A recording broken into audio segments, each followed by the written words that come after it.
Thomas, it's up for grabs now! Magic ball from Bergkamp to Patrick Vieira! Oh, would you believe it? Oh, right, what a way to get it! Well, fabulous solo goal by pierre-emerick.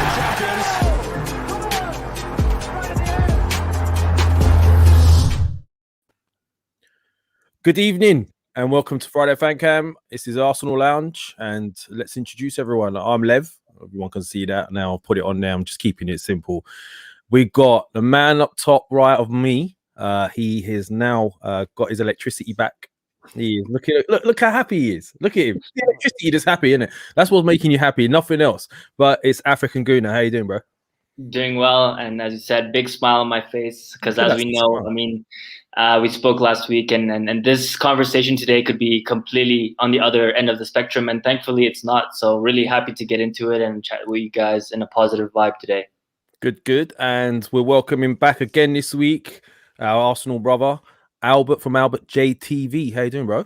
Yes, bro. Appreciate the call out, man. I'm here, man. Happy to be here, bro. Anytime, man. We got lots of good things to talk about today, innit? So, of course, man. Good week. The more gooners, the better. If you want to come, hey, and where's these Spurs fans as well that have been following us? These Ben Davies and all these type of guys. Hey, you're welcome to come on, guys. Yeah, I'm waiting for you. They're licking their wounds, man. Big time, man. That was a big shot for them yesterday. Well, boy, we're going to go into all of this. I want to hear your thoughts and stuff. And obviously, we got the chilled African Gooner who it was just another game, the North London derby. So we'll go into the North London derby first. I would like to catch up with you boys from last week because we talked about it, innit? So might as well catch up on that. And then we'll ease ourselves into Europa, see what everyone else has got to say. And I'm sure a lot of other things will come out. Just a bigger shout to Enrico Suave's in the house again. Suave. We got Seb Stato. Hello, mate. How you doing? A Republic of Arsenal. There's a few others hopefully on the way.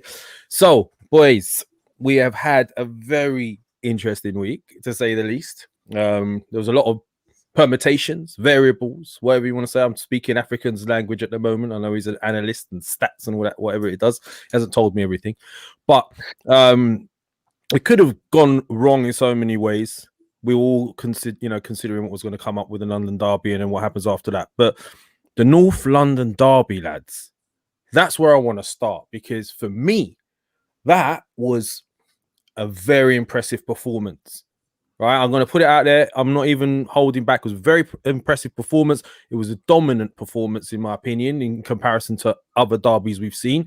The only negative for me is, yet again, we are guilty of not taking our chances, which is a concern, because the higher up that sort of ladder we go, the more serious a competition gets, the more a clinical finisher is required, and you would expect that from the likes of Aubameyang. So hopefully he's going to kick into gear. But other than that, the performance for me was really exciting, really energetic. It was something I weren't expecting. So I want to go to African with his first, because I know he was smoking a split, chilling, relaxing. He didn't even care, didn't tweet about it, didn't do anything.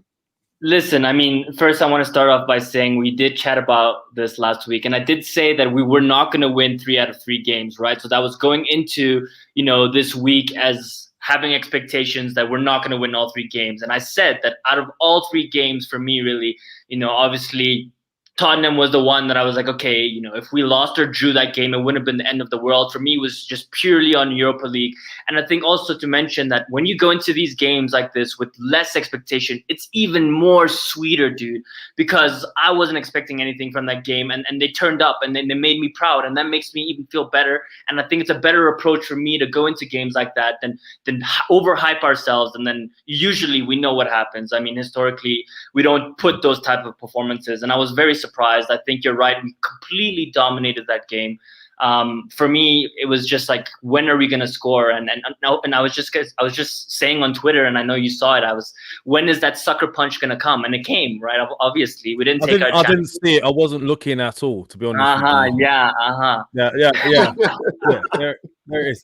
Okay, so look, some free advertising for Albert JTV there. You got the kids. I don't know who that lady is. I don't know who who she is. Anyway, Son getting injured, I was really happy because I think Son is a world-class player and he just makes them so dangerous. Like others, that front three for me was really dangerous, but they were not they were not even present at the Emirates Stadium. I mean, Harry Kane going out was absolutely massive, in the though, mud. wasn't it? 100%. Our defense was so good. Gareth Bale, I mean, come on. I mean, he's been playing really well. He's been scoring, but he was nowhere to be seen in this game. Completely dominated. Arteta masterclass. And we got that penalty. It's not lucky at all. I mean, even if the only thing I will say is lucky about that penalty is that Laka, I mean, didn't connect with it, because regardless of if he connected with it or not, even if he got the shot on target, if a player tackles you after you got the shot on target, regardless, it's a foul. You didn't get the ball. You fouled the player. So it's a penalty, man, regardless of anything. It was 100% penalty. He came in, Davinson Sanchez got the player, and it's a penalty, clear penalty for me. Lacazette continuing to score against Spurs. I think this is something that a lot of fans are not talking about. He's scoring every game against Spurs, and I think he's underrated in these derby games. He's scoring in almost every single derby game we have with Spurs. So great results. That's a good shout. You could say he's a big game player, Lacazette, for us at the moment. I mean, that's a really good point I'd like to touch on in a bit, actually. How the perception of things that happen in a game, how they're so different when it's Arsenal, right? You hit the nail on the head for me with that challenge, right? Okay, he missed the ball. Yeah, he did miss the ball, but I've looked at it several times and I asked myself a very simple question. If that's in the middle of the park, I'm a midfielder, balls come to me, whether or not I try to play a pass and I miss the ball, or I skew the ball. If a guy's coming in from behind me and still clatters me, that's a free kick.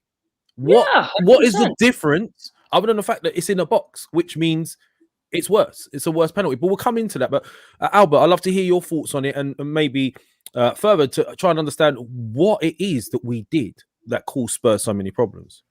Yeah, just to touch on quickly what you're saying, it's a good point. Afrin Kuhn and Lev's sort of carried it on, but this is the thing, like, if it was in any other area of the pitch, this discussion would not be had. I don't understand like you said, the perception of what people were going on about.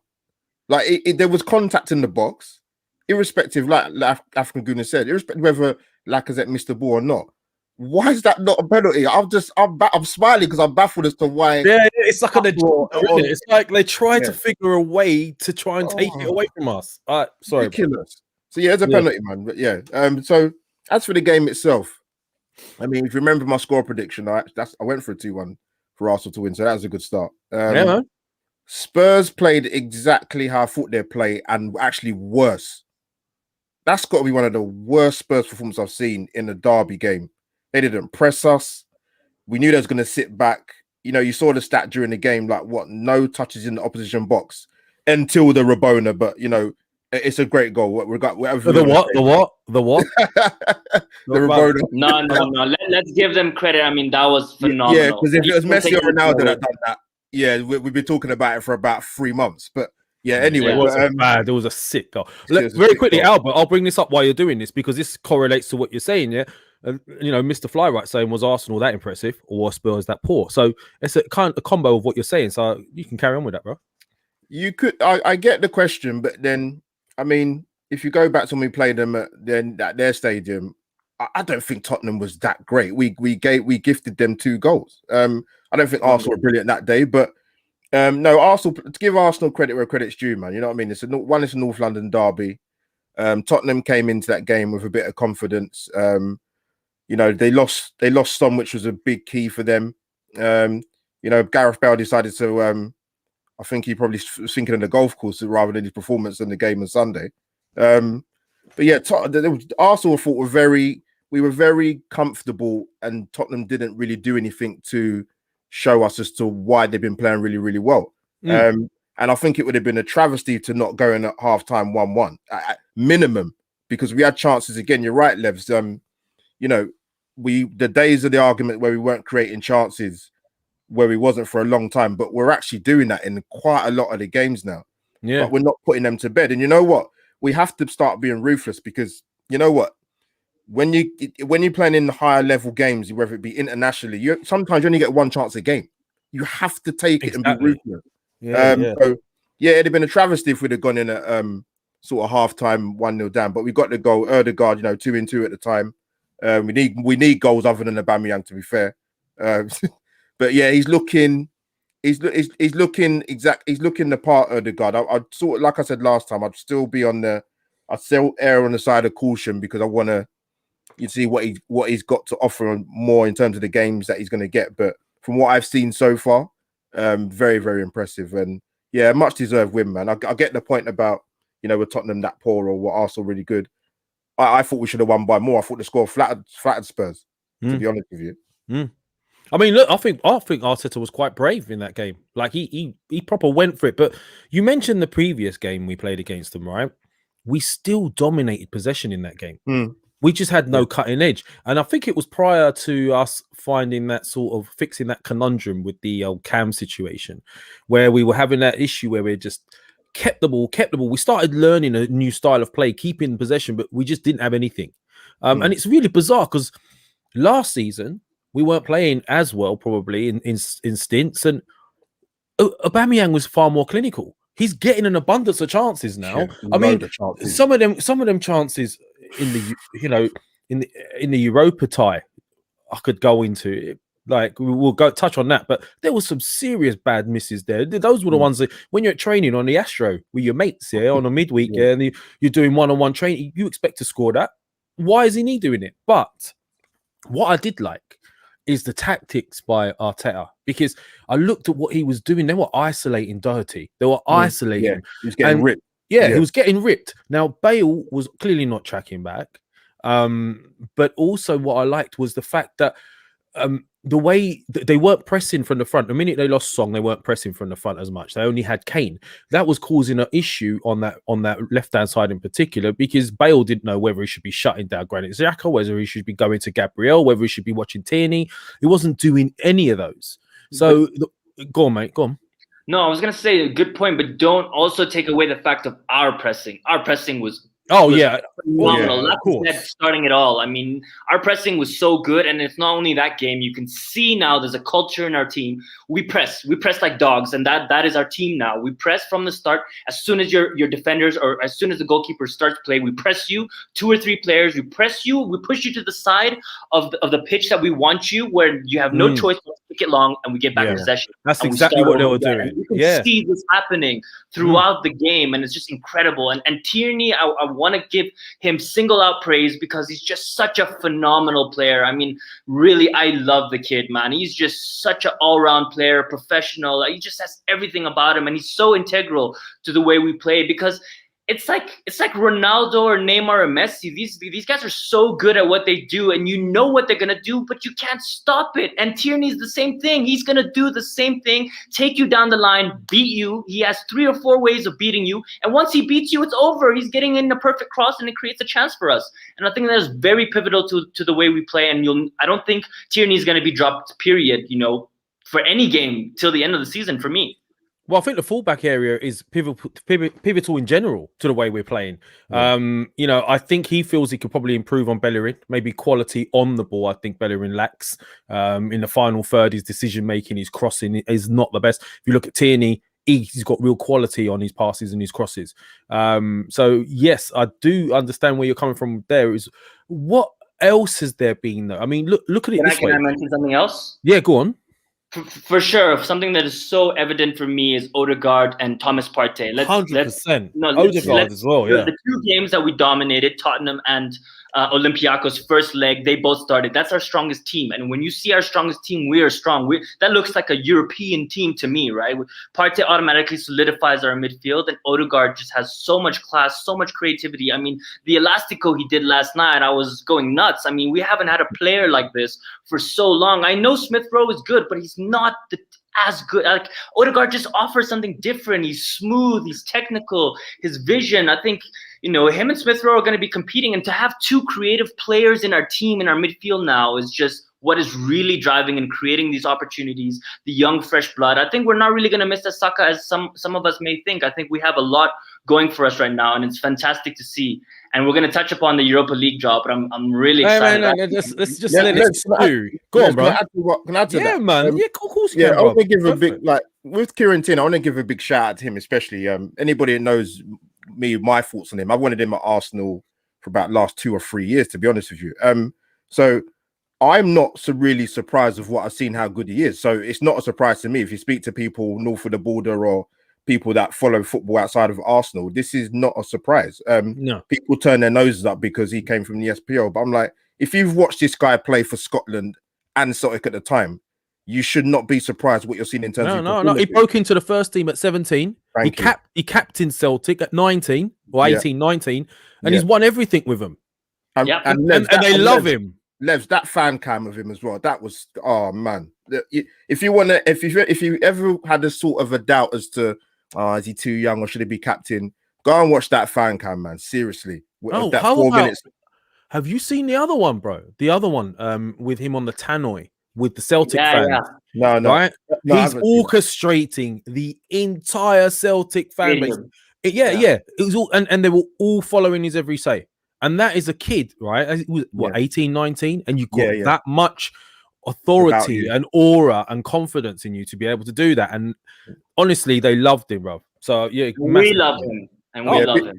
Yeah, big up to him, man. Seriously, because like I've had this discussion with you guys before where as sections of Arsenal fan base, not to say all of them, we get so caught up in the big names and we talk about Koulibaly and all these sort of defenders. But this guy was on Arsenal's radar, even when Wenger's latter years as in charge. So the fact we got him for the price we got him, like, thank God, man. And as for Odegaard, quickly, just that player that we need. And, you know, like I said, the 2 goals in 2 games, just silky, eye of a needle pass, is giving us that extra little bit of bite, man. And it has made a huge difference, especially when him and ESR are on the team.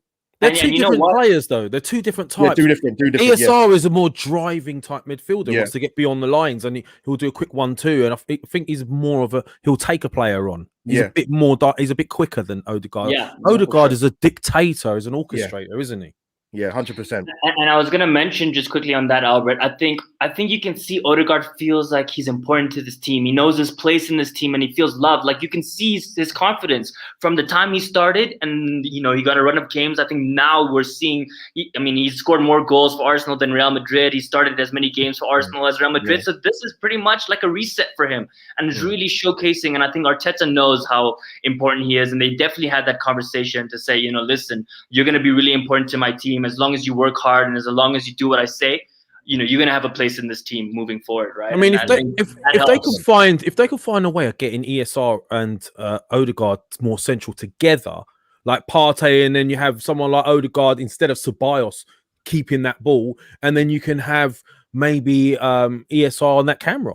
You know, just driving in and they can all sync together. So a lot depends on Partey, because it's going to be on his shoulders to be able to carry that physically. And I do think we're going to need to add, which we will touch on with the Europa. We saw that when we went past that first real strong 11 or 12, we started to look a bit weaker without these certain players. So, you know, there's some clear things there that need improving and strengthening. But Albert, what I'd like to ask you is, obviously you in particular, because I know that you've had your doubts with Arteta, right? Let's be honest. Yeah, I think. Is that right? Am I right?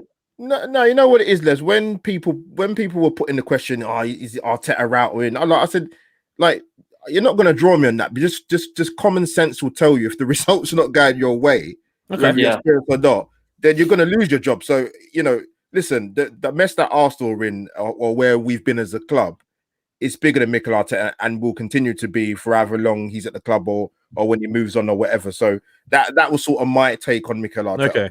Well, where I wanted to go with it, I wasn't trying to sort of catch you out or anything, but where I wanted to go with it was, now looking at it, everything happens in cycles. Yeah. So obviously, you know, Man United had their cycle dominance for a while, Liverpool before them. Then obviously, you had Chelsea come in for a bit. We had us for a bit, and everyone has cycles. Yeah, Spurs have had their cycle, right? We'll go into that a bit later. But now I'm looking at it. Do you feel, Albert, that cycle is now coming back around full circle, because we've now started to get some quality coming through? Players that are going to be like the upper echelon type players, like your Sakas, your Tierneys that we've got going on, and we've got some quality coming up there. We need to add, of course, your parties are in there as well. Do you feel that this is a cycle that's now turned back around and it's on the up, just needs a bit of adding to? Plus, we've got an identity. We know what the way we're playing. I think he's gone more deeper into the club, and he's changed a few things, changed the way we played, because we'd fallen behind the likes of your Cities and Liverpools who played this really quick press successfully. We'd fallen behind with that, right? That's why we were losing out. So now that we seem to be catching up and understand what we're doing, do you feel that there's a change happening now and we're sort of coming out of that bad period? You can see small shoots of it. I would say if you ask me this question, with Arteta having another full season, I could probably answer it a bit better. Because you know that obviously we've bombed out some of the guys out of Arsenal back in January. There's still more work to do. A bit more surgery needs to be done. And they're causing problems elsewhere as well, them boys. There you go. Yeah. So we've got a spine of the team in terms of, you know, the goalkeeper. You've got Gabriel there. You have Partey. You have I know Aubameyang's been way off form this season, to be honest, even with the goals he's got.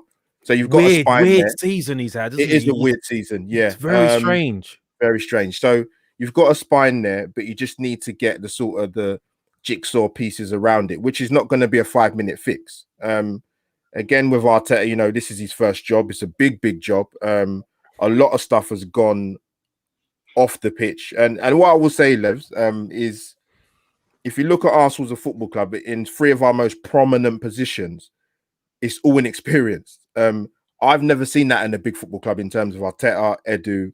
Yes, Vinay's been at the club a very, very long time, but he's got an experience as a CEO. We've got Richard Garlick in.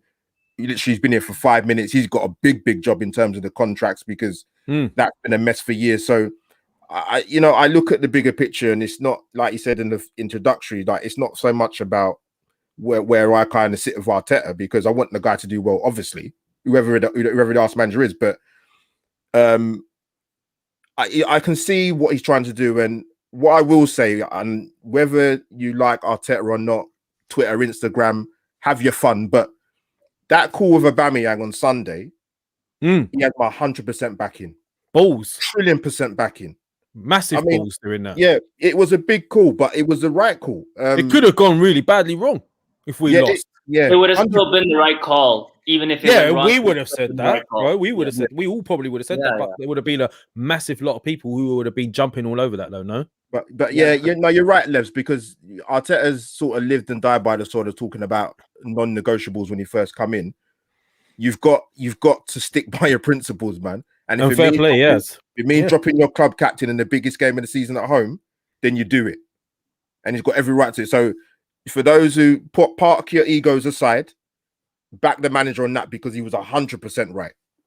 No, I 100% agree with you. And there's a lot of things people are, you know, everyone gets called flip-flops and stuff. And we had Lee Judges on Wednesday with Kevin Campbell. That was a funny show, actually. And yeah, it was quite funny. But Lee said this, and I kind of thought about it after, and he was right. So what if you get called a flip-flop? Fans change their minds based on results. To do that, 100%. That's what we do, isn't it? 100%. Yeah. 1 minute you hate a manager, and then if he starts winning, you love a manager. Please don't tell me you haven't done it. We've all done it. Sometimes you think a player is going to be brilliant, and you give it the Billy Big Bollocks, like I have done with Pepe in the past. I thought Pepe's got some amazing footwork. Still hasn't delivered. Still hasn't. So I was wrong about him. So I agree with a lot that was just being said there, but I just don't get where. I don't know. I don't get where this negativity towards him comes sometimes, because what he's actually done is everything he said he was going to do. He's done it. He's done it. Whether we agree with it or not, he's done it. Right? Sorry, South African. Sorry, I just saw a comment in. I saw what one talking about non-negotiables. About Willian. What I would say to that is that wasn't a good call at the time. Obviously, like most Arsenal fans would have said, but you got to remember this is his first job, and he's going to make mistakes whether you like it or not. Yeah. So. Yes, you put it right with the Aubameyang situations come up, and you put it right. So that should answer that question. He's learning on the job. Going on Albert's points, the real test for us is the next time Willian does something. If he doesn't correct his mistake, that's when we can say, okay, cool. He hasn't learned, so we can get on him. But I think, Albert, you make a really good point. I think a lot of people don't realize that. I mean, yes, once in a while, it wasn't a huge mistake. It's just because we hated, I mean, I don't want to say we, but a lot of people hated Willian. He wasn't performing, and I kept saying to give him a chance. But I mean, obviously he wasn't performing, and that's why it was, more zoned in for that decision. But I think just wanted to add on Albert's point, I think Lev is being a little bit sneaky with that question, because, we shouldn't get ahead of ourselves. Like 100%, we can also do we're improving. Why are you accusing me of being sneaky? No, man? no, I'm, because not, listen, I'm just the way asking you some frame- questions. Listen, the way you frame the question, right? I mean, this cycle is Man's going on like I'm Parkinson, you know, like I know what I'm doing and shit. I see you. I see you. I see you. 1 minute Africa, before we I'm got it, due we got on, it. I eat a sandwich or something. Come and sit down, put my mouth. I don't even know what I'm doing. No, I'm teasing. I'm just saying I know. the way you frame the question, right? I mean, yes, it's a cycle, and we are at the early stages, right? You know, people who know business is a product life cycle, right? And you have your shelf life, and once that's it, you're off the shelf. And we're really not even close to being on the shelf ready yet. You know, we're really in the development stage.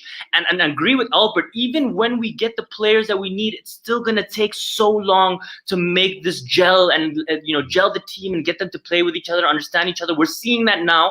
You know, we've gotten to that point now. I think the team is pretty gelled, you know, our first team. I think as we add more players, it's going to take a couple of months for each player. Our goal as fans and our ambition as fans is not to have people like Pepe. It takes 2 seasons for them to integrate. We can't have like that. We can't have that happen anymore. We don't have that luxury. We don't have the money to waste. Every single player now, at least 4 out of 5 players that come in now have to be hitting the ground running. And that's the type of recruitment that I want to see moving forward into the summer. But I just want to emphasize on that. We still have a long way to go, but 100% improvements. Oh, but what you're actually saying there though is a massive improvement from where we were, because now what you're saying is we've now got a foundation.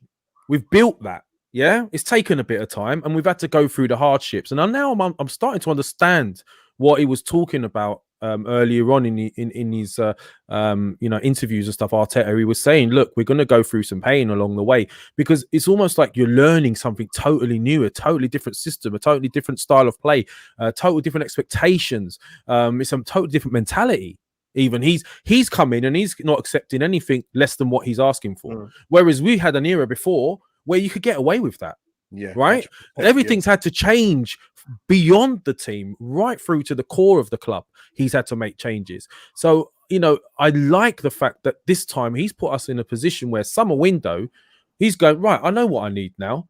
And instead of having to wait for 5-6 players to gel so the entire team can play well, we don't have that problem anymore, because we've got an 11 or 12 that we know can compete. We just need more in depth, in my opinion. I think he's done a great job. And I just wanted to answer something here. I think it was Victor saying that something about the fact that the Dubai comment. Here we go. Victor, a lawyer. Thanks for making a comment, mate.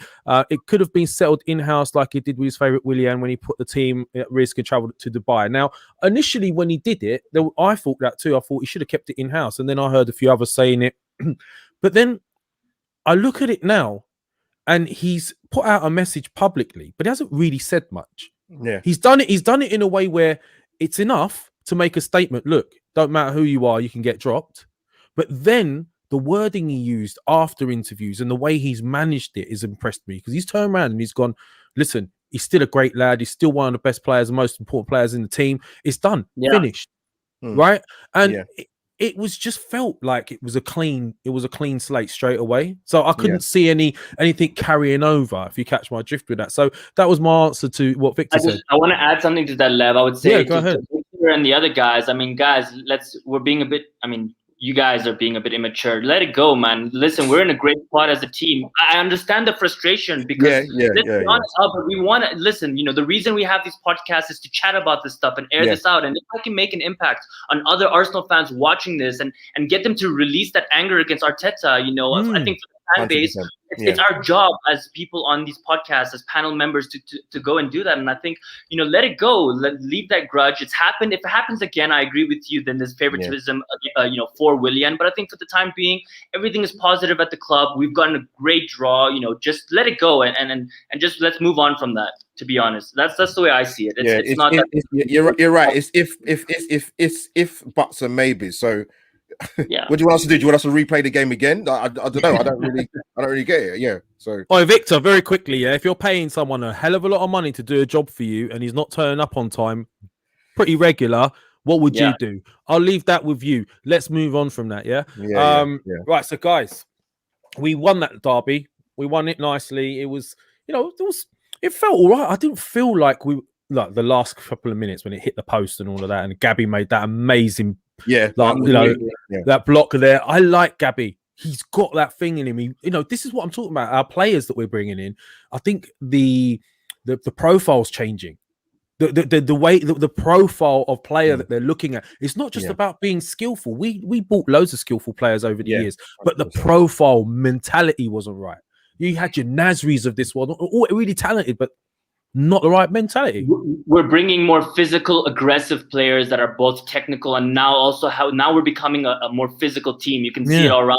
Luiz, Gabriel, Tierney, physical. It's really Partey, very physical. Xhaka, you know my feelings on him, but physical, he brings some of that to the team, and we're changing into that team, but we've been missing that for so long. It's taken us so long to realize this rude awakening, but finally it's happening. There you go. So guys, we're going to move on to Olympiacos, and I will be dropping a link into the chat soon. So if anyone's got anything to ask, get it ready. If you've got any questions, ping them into chats anyway. But the Olympiacos game, now, that was a totally different feel because we went into that really confident, didn't we, after that result? We thought, there was where is he? He's not here today. Osman something his name was. He was dropping it on Wednesday. Oh, mate. That's the guy. Yeah. I should have remembered that being a Turk. There's not many names I need to remember being a Turk. You've got Mehmet Ali. No, that's about it, isn't it? Osman. There you go. Anyway, so I went into that game really confident. I thought, I'd just drop a couple of players like we said. I think we said it last week, or we said it on Wednesday. Drop a couple of players and replace them with maybe one or two midfielders, Mari, something like that. We thought he was just going to do that. Instead, he did opt to take Partey out totally, put in Xhaka still, but then he's gone with Ceballos, right? No, El Neni. It was El Neni, wasn't it? El Neni, yeah. El Neni, Ceballos, right? Just see the massive difference there. Yeah. I was very disappointed. We weren't keeping the ball. They were playing around us. The one ball over the top and he was clean through. Yeah, it was like really slack. Lucky save. It was a good save, but it was lucky save. He just made himself as big as he can and hit his top of his knee. Let's be real. I mean, he got a bit lucky there. And I want to say I was really not happy with that. I think bad game management. I mean, why would you take out Partey? I'm sorry. I'm not having any of this. Oh, he's not fit. Why risk him? Any of that. I'm not saying play him the full 90 minutes, but I mean, when you have a player that dominant and that integral to your team and it's a midfield battle and you want to control the game, play him for the first half. That's it. Just play him for the first half, regardless of what happens. Get us in 0-0 and then take him off and bring on your Xhaka and El Neni. And then if they score one goal, we hold on, whatever. But the way we started was just way too negative for me. I felt like if they scored early and that goal goes in, and then they score the second, we're talking about a complete different thing. We're pissing our pants when we're supposed to be, on the beach relaxing. And I didn't want to have that. And I was quite disappointed. But I mean, we're on the beach. Yeah. On the beach. What, here? All right, Albert, what beach do you go to, bro? Hey, don't forget, I'm in South Africa. I've been to recently anyway, but yeah. Beach, Southend. I'll go down to Southend or something. Yeah. Now you guys need to come visit me. I'll show you what a real beach is. Beach. All right, I'll take you up on that. Albert, you've heard what African's saying, but I also think to myself, hold on a minute though. A lot of us thought the same thing. Do you know what? We can make a couple of changes. We're 2 up. We should be all right.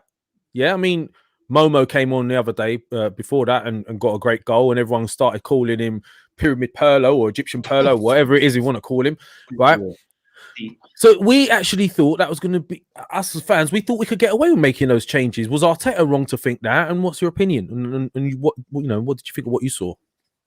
Les, I said it to you last time. I think I said it most of the season. Arteta, you never know what this guy's going to do in terms of the changes, man. I mean, I wasn't too sort of crying over the team selection that was picked, but sort of going into the game, I thought the first half we were steady without being amazing. But I think the first leg dictated the way we started that game, 100%. Yeah, with the 2-goal buffer. But even then, we still had chances to bury, not to bury the tie, but to just we had loads of chances.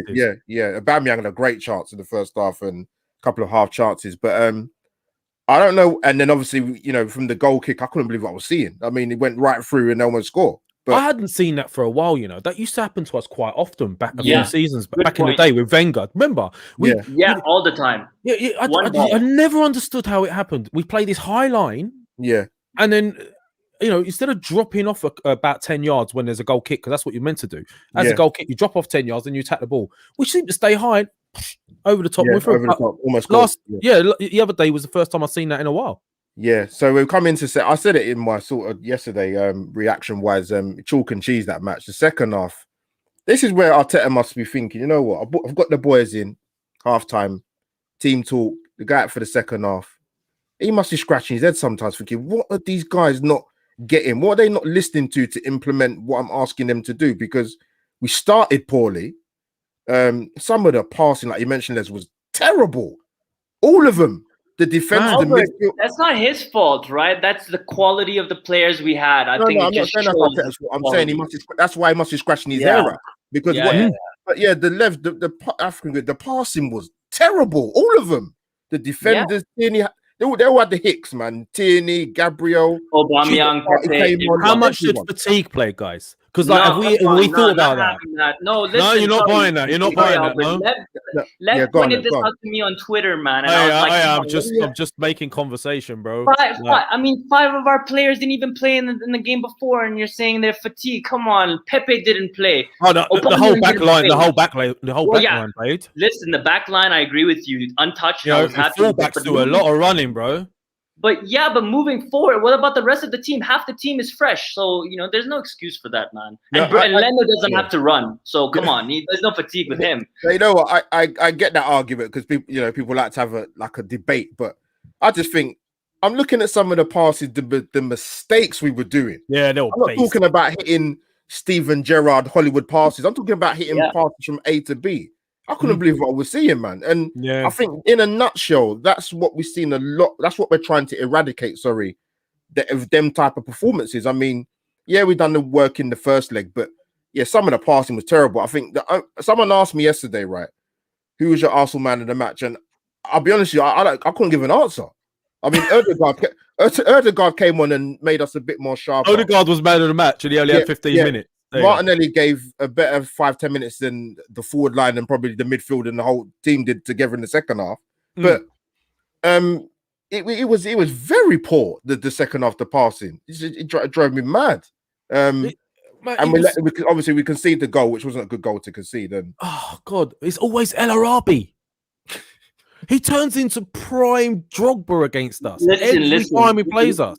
You know what I realized from watching him? He's a great all-round striker, man. And you got to give him his props. He's better than Aubameyang in terms of all-round striker. That's what I realized last I'm not night. saying him, but we need a striker like that. Yeah, someone who's an all-rounder 100%. that can, he fights off scraps. El Arabi. He's always battling on scraps. And he has skills. Yeah. I mean, he's a good player. Don't get me wrong. I'm not sure if he's right for us, but No, I wasn't saying for us. I was saying in terms of all-round players. Yeah. Harry Kane is an all-round striker and he's an elite. I think El Arabi is just above. He's in that above-average category. And I mean, I wouldn't be sad if he played for Arsenal. To be honest, he looks like he could do a great job for us. And to add even further, even in the second half as well, even as what I've said, boys, we still had guilt and shot. ESL's clear one off the line from Pepe. Oh my God, that could only happen to us. That could only happen to us, It's going in.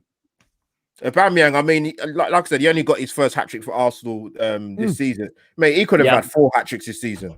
The minimum could have had 4 hat-tricks. So it's mad. We're not even, some games where we're throwing in the odd typical Arsenal performance, inverted commas, we're still getting chances.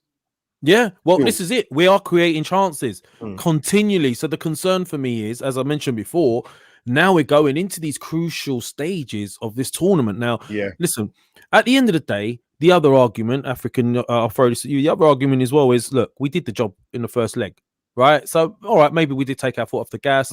We've learned from it. You know what I mean? Hopefully that's given us a shock for the next round. But I guess what do you put it down to? Just purely down to the lack of quality? And you think he's just gonna? What's he gonna do going forward then? With these, we've got crucial games in the league too. He's gonna. We're not gonna have this issue going forward. We're not going to have this issue going forward because I can't see Arteta starting another weak team like this again. We're not going to have the opportunity to. I don't think we're going to win, even though, and we'll chat about it, we got the best draw imaginary possible in my dreams. Last night I was dreaming this was the best draw we could have gotten, and I still think we're not going to be able to win 3-1, and be as comfortable as we were. And even if we do, he has to play his strongest team. And I wanted to mention a couple of things. 100% in terms of Aubameyang, his head is not there. You could see his head wasn't there. I mean, why doesn't he take it around the keeper? Why does he always like to chip the keeper? He has so much pace. He just had to round the keeper and pass it in. Yeah, that was the worst. Yeah, that was that chance. Yeah.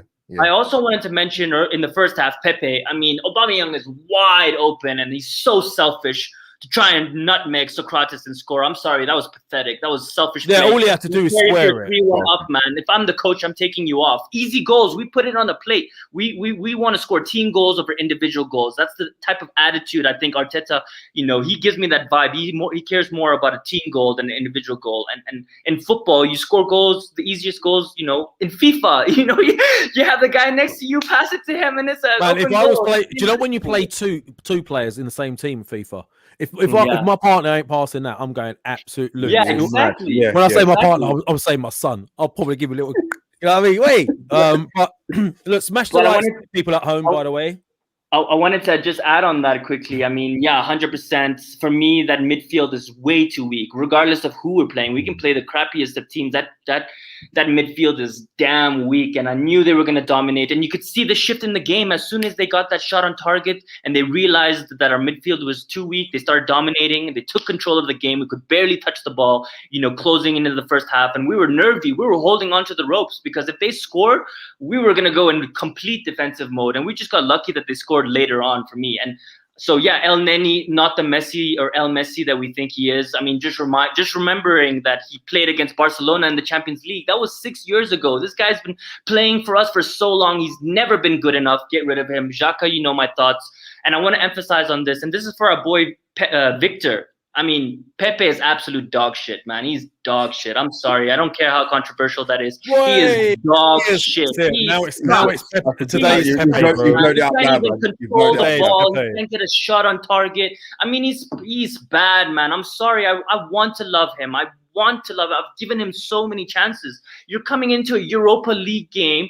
Saka is injured. This is an opportunity for you to come into the team and establish yourself and say, listen, boss, I'm here. I'm your man. And he didn't do any of that. He's bad. He's not even worth 30 million for me. We got stiffed, yeah? You can swear. Yeah, it's all right, really it's after the watershed. You're all right, man. But I mean, apart from that, we move on, and I wasn't like we lost, and then Tottenham lost after, so it made the day way better for us, and then we move on. But I mean, we can't be making mistakes like this again. All right, look, see, this is everything was going fine, yeah, and then I'm started. Sorry. No, look what you've got. Last week, I had people coming off the stream because you were getting pissy, right? Dude, I'm gonna say it how it is. Now Lucas is asking to get you off the stream, right? And he say he isn't dog shit. But bro, it's upsetting my. So go on then. Go on. Listen, Lucas. Sorry, Africa. I know people keep talking about the chance missed against Burnley, but you got to remember he had a shot cleared off the line. It would have scored. Yeah, okay. People forget that. Still, that was true. Not enough, Albert. Not enough, man. And he can't touch the ball. He had a one-on-one chance with the goalkeeper. He shoots it straight at him. And Albert, it's not one time. It's like 50 times I've seen it. Like we can make a montage of him. His touch is so bad. He can't touch. His dribbling is bad. I just watched a training video that Arsenal just posted. I mean, he's not it. He's not that player, man. He's watching him in training as well, He's scouting him. I was gonna say, do you think he's got a bit better, or he looks a bit more dangerous than he did probably early part of the season? He shows a little bit, but like not enough for me. I promise you, I really want to love him, man. I want him to be the superstar. I want him to be the next Sanchez, but I know he isn't. It's been 2 seasons, man. He can't trap the ball properly. He can't pass properly. And rewatch the last game. He couldn't make the right passes. He couldn't take a corner. He can't shoot on target. I mean, he has nothing. I'm gonna be honest, man. I mean, I'm not gonna hide it. I love the team. In on you, that Lee African gunner. You know what? I could have been. You could have been called many things, but I don't know if I could take that one. Listen, Lucas. Wait. Let me get Seb in as well. Yeah. Yeah. Get Seb in. Stow. What's Seb, going man. on? Bro. You guys in the chat as well. Anyone who wants to come on, let us know. I'll drop a link. I don't know what's going on, Theo. Bro, I really don't know. I don't know. I haven't blocked you. Trust me. Otherwise, you wouldn't be in the chat. Anyone got any questions? Let us know. Big up to Nick Paris. Big up to Maury Memento. Big up to Lucas. Big up to Shane, who's just called African Gunner. It was all going nice. I'm sorry, guys, but Seb, you've been listening to what's going on. What do you think's happening, Rob? Talk to me. I've been holding on to that for a while. Nice. And it just Holding came on, out. boy. How you doing, Seb? Yeah, good, thanks. Yeah, it has actually been a good week for Arsenal fans so far, following the derby, and then yesterday. Even though we lost, it was. Hold on to that. Yeah, we've been holding on to that. Yeah, we are gonna. Should we just go into it? We've done the Arsenal Europa game, haven't we? Really, let's be honest. We've won it. We know what's happened. We got through. Yesterday was mad. So go on, Seb. Sorry to interrupt, mate. That's all right. Yeah, but yeah, and looking at the draw for the next round, it's actually, I think this is actually a good chance for Arsenal to really do something and really go all the way. It's a good chance. It's an actual decent draw, isn't it? It's like It's worked out. Yeah. Yeah, it's not going to be straightforward. No game is straightforward coming into this stage. But if a team really get this right and are really on their game, we can win it. We can. Whoever writes these scripts for Karma, you just knew this Emery thing was coming. Like, yeah, 100%. It's like whoever writes for EastEnders writes for Karma. Like, he got sacked last season by this club. Yeah. He screwed up at Baku really badly in Europa. What would make the best script? I know. Man comes back a season and a bit later with Villarreal. He's won Europa how many times himself? 3. 3. Right. And now our paths are about to cross, and you got the guy that's taken over from his job that some people were touting, shouldn't have come in, and then you got Emery, who some people say, he should have stayed, and this, that, and the other. It's just made. It's just made for dramas, right? Go on, whoever wants to jump in, go for it. Yeah. I was gonna say, sorry, go on, Seb. Sorry, mate. Go on. But yeah, looking at that draw, it is a good draw for Arsenal. Of course, there's anything is possible, but we really got to go all out for this and just put everything in it. We do that. We play our game. We'll be fine. We're not like how we played last night, but how we played against Spurs and even the first leg against Olympiacos. We should beat Slavia Prague. But yeah, man, I'm actually very happy with that. Well, there you go. Stato's very happy. Aslan Khan says, AG, I disagree with you on Pepe. Let's buy a solid right back this summer and watch how he will be a beast. We need partnerships. My comment to that, Aslan, and I guess to other people in the comments, is 100%. Like, that may be true, but I just don't have the patience anymore to wait for that to happen. We'll get it right back. Didn't even have the patience for me to finish reading it out. Bro, listen, and we chatted about this on Twitter, man. I'm frustrated with him. You know what I mean? I'm over it. You know what? Sorry, it is a good point raised though, because there's games that Pepe has played well. Look who's played behind him as fullback. No, I hear that, but it's not consistent enough for me. But I know they haven't been playing consistently and stuff. I'm just saying I'm over it. I'm cool to move on for it. I'm not gonna cry like when Van Persie left or when any of our favorite players left. Najee, I'm not gonna cry over Pepe. You know what I mean? Like, I'm cool to like try something else and let him do his thing somewhere else. But we don't have the time and patience to wait. As I said, it's been 2 seasons. He might have a nice left foot, but it's 1 every 4 games, man. I always come up with girlfriend. Always come up with girlfriend analogies for him. Yeah. This is like this time around, this one with the Pepe thing. He's doing that thing where, when you split up with a girl and you're acting like you don't care. I don't care about Pepe anyway. I don't care about Pepe. But he's been talking about it for the last 10 minutes. Now listen, I'll eat my words. I'll gladly eat my words. I want Pepe to do well. I want him to do well. I was going to say that. Yeah, I was going to say that. I want him to do well. Of course I want him to do well, but I mean, I've just lost patience with him for now. I don't think he should be starting. Martinelli, I think, does a better job. He comes in and you touch my golden boy, you get a red card in 5 minutes. I mean, come on, look at that. Well, look, Victor is saying they didn't. Why do we think that this is an easy draw? They defeated Rangers and Leicester. Yeah, that is a good point. Yeah, but Rangers are hardly like. Let's be honest. It's the Scottish League, right? Firstly, secondly, yeah, Leicester. That is a good win against Leicester. I'm not going to lie. Fair point. But out of the ones that were left, Unless I was going to get Granada TV, I would have had them. I would have taken them. But outside of Granada, then I probably would have taken them, no? And then the route after that as well. That's got to be, even if you look at the bigger picture, we had to take, because we drew them, that's the route we've got, the easier route, the so-called easier route. So the next one is Dinamo Zagreb against or Villarreal, one of those two.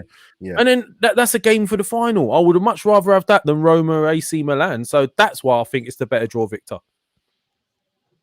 No, it's I was gonna say, the actual draw. What's he say? Lev, you know what? Let me break this Pepe thing. Let me say it quickly. You can say whatever you want, bro. You can say what you want, bro. You know what it's like. Listen, there's been plenty of times that Arsenal fans, the guys frustrated the hell out of us. But I think the recent run of games he's had, I would say, over the last, month and a half, 2 months, he looks a lot more dangerous than he was in the earlier part of the season and probably in his first season. So, you know what? When he plays, I'm expecting to see a bit more consistency than what I saw the earlier part of the season last season. That's what I will say. So I think there's a player in there. Someone made a good point in the chat earlier in terms of whether he's actually right for Arsenal, which is a good argument actually in terms of the system. That's a decent argument. That's a good point. But Pepe, guys in the chat, the African goodness, reverse psychology, man. Trust me. Let me add one more thing to that. I mean, 100%. I think we all watched the highlights, and maybe I'm embellished by those highlights because that's what I was expecting when he came in. And highlights are just all this. And we now, as Arsenal fans, he's one of our players, and we watch him 24/7, and we're seeing the stuff that we don't see in the highlights, and that's the frustrating part. Let's say this. Let's make a deal with Albert, with Lev, with Sebastian, with Victor, who I know loves Pepe, and with everyone in the chat. I'm going to give him 1 or 2 more games, and I think that's fair. Let's give him one or 2 more games, and we'll come back next week or in 2 weeks, and we'll chat about Pepe and see if he's progressing in this next 2 weeks. I'm going to give him 2 more games. I want him to prove himself, and I'll take back my words. But I want him to show us something. He needs to make an impact in the game. He needs to have assists and goals, hit the post, something. But I'm going to give him that chance. But after that, for me, I think I'm done with him. So we know he's watching now, Pepe. Yeah. So. Africans willing to give you a couple of more chances. So just get on it, bro. Get on it, bro. Because you're running out of time, bro. And he's gonna make that call. So that's what it is. I definitely will. Yeah, he's gonna make that call. Yeah. Shane's asking, would Pepe start for Chelsea, Liverpool, Man City, United? He don't start for Arsenal. Is he better off in Italy or Spain? There you go. So Shane's actually Shane, good shout, Shane. Good shout. It could be the fact that it's just not a great fit. I don't know. I mean, when I watched some of the highlights from when he was at Lille, wasn't it? Yes. He was almost like a striker. He was almost central. He was being played through all the time. He was always running in on goal. We played differently with him, and I also see a lot of runs he makes that he doesn't get the ball delivered early enough. That's another thing. The game against Olympiacos, I saw a lot of runs being made where we could have just pinged it over the top, wingers coming through, and someone will cut back. And maybe Bellerin, for example, maybe that's where he's lacking that vision and the technical ability. But moving on, then we got through there. By hook or by crook, we're through. Let's be honest. Yeah. The popcorn time for me last night was one of my favorite nights of football because we won. We got through, even though we lost, but we got through. We got through, right? So we won. Let's just say we won. Yeah. Yeah. So I like that. I'm thinking, what's going on in the Spurs game? Obviously, you flip over, shit's hitting the fan, right? I just couldn't believe what I was seeing. Yeah. And if I say to you that I've not been that animated for a game, for a while, the derby, obviously, I was animated, but this just got me. It hit me different. It was like. Again, Karma, the story writer for Karma. What a bitch story for Spurs. Yeah, so Mourinho specifically. Yeah. Oh god, man, it was amazing. Seb, I'd like to hear your thoughts, and I want to hear the 2 guys, Albert and African. What was your experience? Did you watch the game after on the other side? Yes, I did, because I was hearing 1-0, 2-0 down, and then when it was 2-0 down, I turned it over. And then, wow, when the 3rd goal went in, wow, yeah. Couldn't believe it. It was a great goal as well. Man, that guy was on fire. He was on fire yesterday. And then I was like, there's still time for them to get one back. I was nervous that they were going to get back in there, especially when Kane missed that shot. I thought, oh, phew, what a save! And then when the full-time whistle went, oh, it was hilarious. Mate, it was brilliant. Hey, look, got another edition. It's a Rico Suave.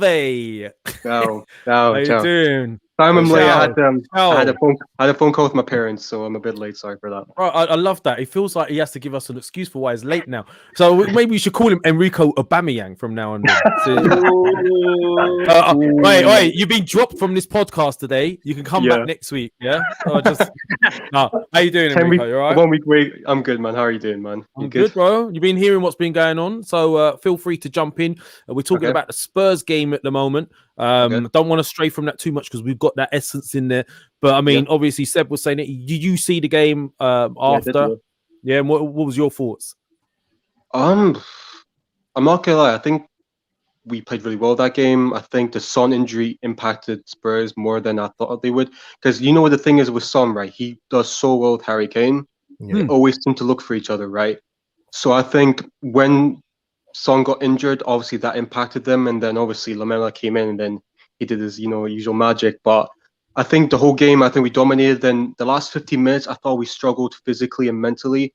You could see some of the players making those mistakes. Partey was making mistakes. Yeah. The back line looked really tired. So we kind of, especially, and then they had the chances, the Kane chance, the offside goal.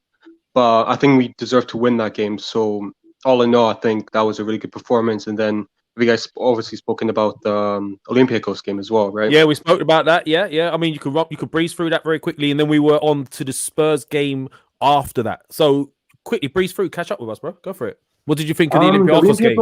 The Olympiacos game, it's typical Arsenal. It's typical Arsenal. I think there was a lot of complacency in some of the players. I think Ceballos as a 10 did not work.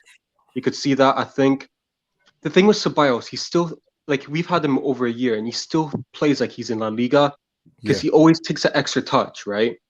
And for the goal that we conceded, he held on the ball for too long. And obviously, it's not just his fault. It's not just his fault. It's the midfield's fault for not trucking back. But Ceballos, again, made that mistake by holding on the ball for too long. And this is what I said this in last week's podcast, right? We make too many mistakes on our own doing. We're so complacent, bro. We're always complacent. We always give teams. We just switch off. We switch off, bro. Yeah. And especially right now, because we got Slavia Prague, and then if we go through that, we got Villarreal. If we make these mistakes against these teams, we're gonna get punished. And then obviously Leno yesterday said that it was unacceptable that the way we played. And the thing is, they keep saying that it's unacceptable, but please show on the pitch. Because if we keep doing this, it's just we keep shooting ourselves in the foot, bro. And it's just, I don't know.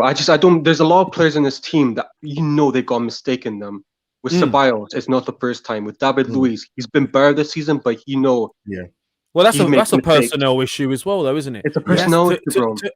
To eradicate those mistakes, he needs to weed these guys out. He has done some of them, but he's still got a couple left. You can't do it all in one window. So I agree with you. 100%. I don't know. And I think do you know the thing about Aubameyang is, right? I think yesterday's performance, you'd think someone who was dropped at the weekend because he was late, 100%. they would show something extra. Okay, 100%. The thing is, right, we all know about Aubameyang's qualities, right? This season, I think he's been quite poor, right? I think some games he looks like he's disinterested, right? But that game, especially against Tottenham, where you are late, right? And you're the club captain, and you have to set an example, especially to players like Saka, to players like Smith Rowe, the young players, and you're turning up late, and then you put that performance in against Olympiacos. Okay, he did miss 3 chances, but aside from that, I did not see a player who was hungry, and that was my issue. Listen, Aubameyang is an amazing player. What he's done for the club has been amazing, but we gave him a contract based on what he's done in the past. We did not give him a contract for what he's going to do. What he's going to do in the next 2 years. And we have to remember, this guy's 31 years old, turning 32 in the summer, right? You can't teach an old dog new tricks, right? Do you think he's that type of player who's going to elevate, like a Jamie Vardy, like a player who's going to keep continuing this progression? I don't know. Does he have the mentality to do that? Because you look at Jamie Vardy, right? He's 34 years old, right? And he's a player who plays like he's 25 because he wants to win. and he's got that mental, that mental strength. To go in. He came into the game a bit late, didn't he, Vardy? Yeah. That's why I think you appreciate it more when you come through the ranks. Aubameyang, you think with Aubameyang, he's got that in himself to be like, do you know what, right? I want to win stuff for this club. Because he said in the summer when he signed the contract, I want to become a legend. You're not going to become a legend if you keep making these like games like we've done this season. You know what I mean? Go ahead. I want to add to Enrico's point. I mean, Good point. You also have to look at it from his point of view, right? He said he wants to be a legend of the club, and then look at the season that we were having. I mean, as a captain, I know it's hard, but look, put yourself in his shoes. As a soccer player myself, if I'm in a team that's like that, regardless if I'm captain or not, it is demotivating. He wasn't getting any chances. We had no creative midfielder. And I think he lost a lot of that ambition from early on in the season just because of the way the team was. And I think it's really hard to, I'm not making excuses for him. I totally agree with you, but I'm also saying sometimes let's put ourselves in a soccer player's or a football player's shoes and how we would feel if our team was like that and we weren't getting the chances and stuff. We'd feel also demotivated. And I also think, Enrico, there are no consequences for him. I 100% agree with you. Yesterday was abysmal, but he knows there's no consequence because there's only Lacazette who's really going to maybe start in front of him. And even if he does, he's going to probably play on the left wing because Willian and Pepe are not going to get in front of him. So are we being a bit harsh on him, though, African? Are we being a bit harsh in the sense? In the sense of if you look at his record, season upon season, wherever that guy's been, right? I don't know. I'd never understand the doubts in him as a goal scorer. I don't particularly think he's the best footballer in the world. Don't get me wrong, right? I do think he lacks on the ball. He's built up silly little things, touches, passes that should be very basic. He overhits sometimes, or he underhits. You know, things that he's quite a tall guy. You would expect a bit more from him. Don't get me wrong. He has got his faults, but he's not that type of striker. You know, he's a predator. That's what he is. He's had a bad season. It's on and off. He's had personal issues. You know, this, that, and the other. I mean, I wouldn't, for example, I know some people say, you know, we're not going to be able to sell him. We've got a big contract with him. We're just going to have to persevere with him and hope he comes good. Now, with regards to what you've just said, with, you know, in the sense of there's no real competition for him, I kind of agree with you. Lacazette's a bit of a different player to Aubameyang. So you want to hold up, you're going to go Lacazette, right? I think he's kind of adapted his game, Lacazette, over the years to become this hold-up player. I don't think he was one. But I think now with Martinelli, start a young buck breathing down his neck. Maybe that's going to be the key to switch Arteta, to switch Aubameyang's arse into gear next season when there's going to be competition for places and you've got a young, hungry kid who wants to prove himself as a striker. That might be a different season next season. One more point quickly. I mean, we look and we reflect on yesterday's game, right? And we say we played very defensive when we were going for the counter-attack. And I laugh and I say, counter-attack? What counter-attack? Our striker's playing left wing. You know, as Aubameyang, the guy is playing, you know, the formation, he's playing a striker, but he's playing on the left wing trying to cross to who? Who was in the middle yesterday? Who was expected to score? So also look at it from Aubameyang's point of view. I mean, he's also adapted his game, I think, like Lacazette, to be this, okay, I'm going to come on the wing, I'm going to pass, I'm going to do a lot of these things, I'm going to cross. He's never been that player. At Dortmund, he never had to do any of this. He was just in behind striker, one-on-one, chip, go around the keeper, goal. And he's had to adapt as well, and I think that has impacted his game.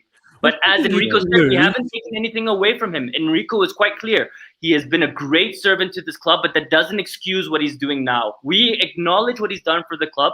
We appreciate it. He needs to continue. It's not an excuse for him to reduce his levels, especially when you're the captain and the highest paid player. One thing you don't lose is your finishing skills, right? I mean, if you can finish, you can finish. He's still getting in the chances. If he wasn't getting in those positions, I'd be more concerned. He is getting in those positions. The one concern is he's not being clinical. Sorry, Albert, you want to say something, bro? No. Just echo what the guys said about Aubameyang. Really, I can't sort of add any more to it. I think the only issue I had with Aubameyang is, and I take everything into consideration in terms of his performances on the pitch and the stuff going off of it, was the fact that, you know, when we wasn't playing well, guys, he wasn't very quick to come out to the media. Then when he scores against Southampton and gets a hat-trick, he's out in front of the media talking to the press. I don't like, because I think I love that. That's like, to me, that sets a bad precedent for me. Yeah. You know what, Albert? Go on, mate, sorry. maybe he's not trained. Maybe he's not trained to handle those conversations, and he needs to get coaching on how to have those interviews. I don't know. I'm just saying maybe he doesn't know how to handle it in a bad light. So he shouldn't be captain if he can. That's it. He's not a captain. He's not. You know what, though, right? Because if they're going to send out the youngsters to go and face the media during our toughest period, why can't he do that? Yeah, I agree. You know what, though, right? Do you know the reason? Do you know the reason why he became captain, right? It was all to do with the Xhaka debacle, right? Thing, yeah. So Xhaka did the thing against Crystal Palace at home, and the fan base, there's a massive divide, right? But the one player that season that was performing week in, week out was Aubameyang, right? So what they did, right, is that they made him captain because the way he comes across, not just because he's always smiling, and that's the kind of thing. So they wanted to bring someone in as captain who's always smiling, who's performing on the pitch. So that's why they changed it to Aubameyang.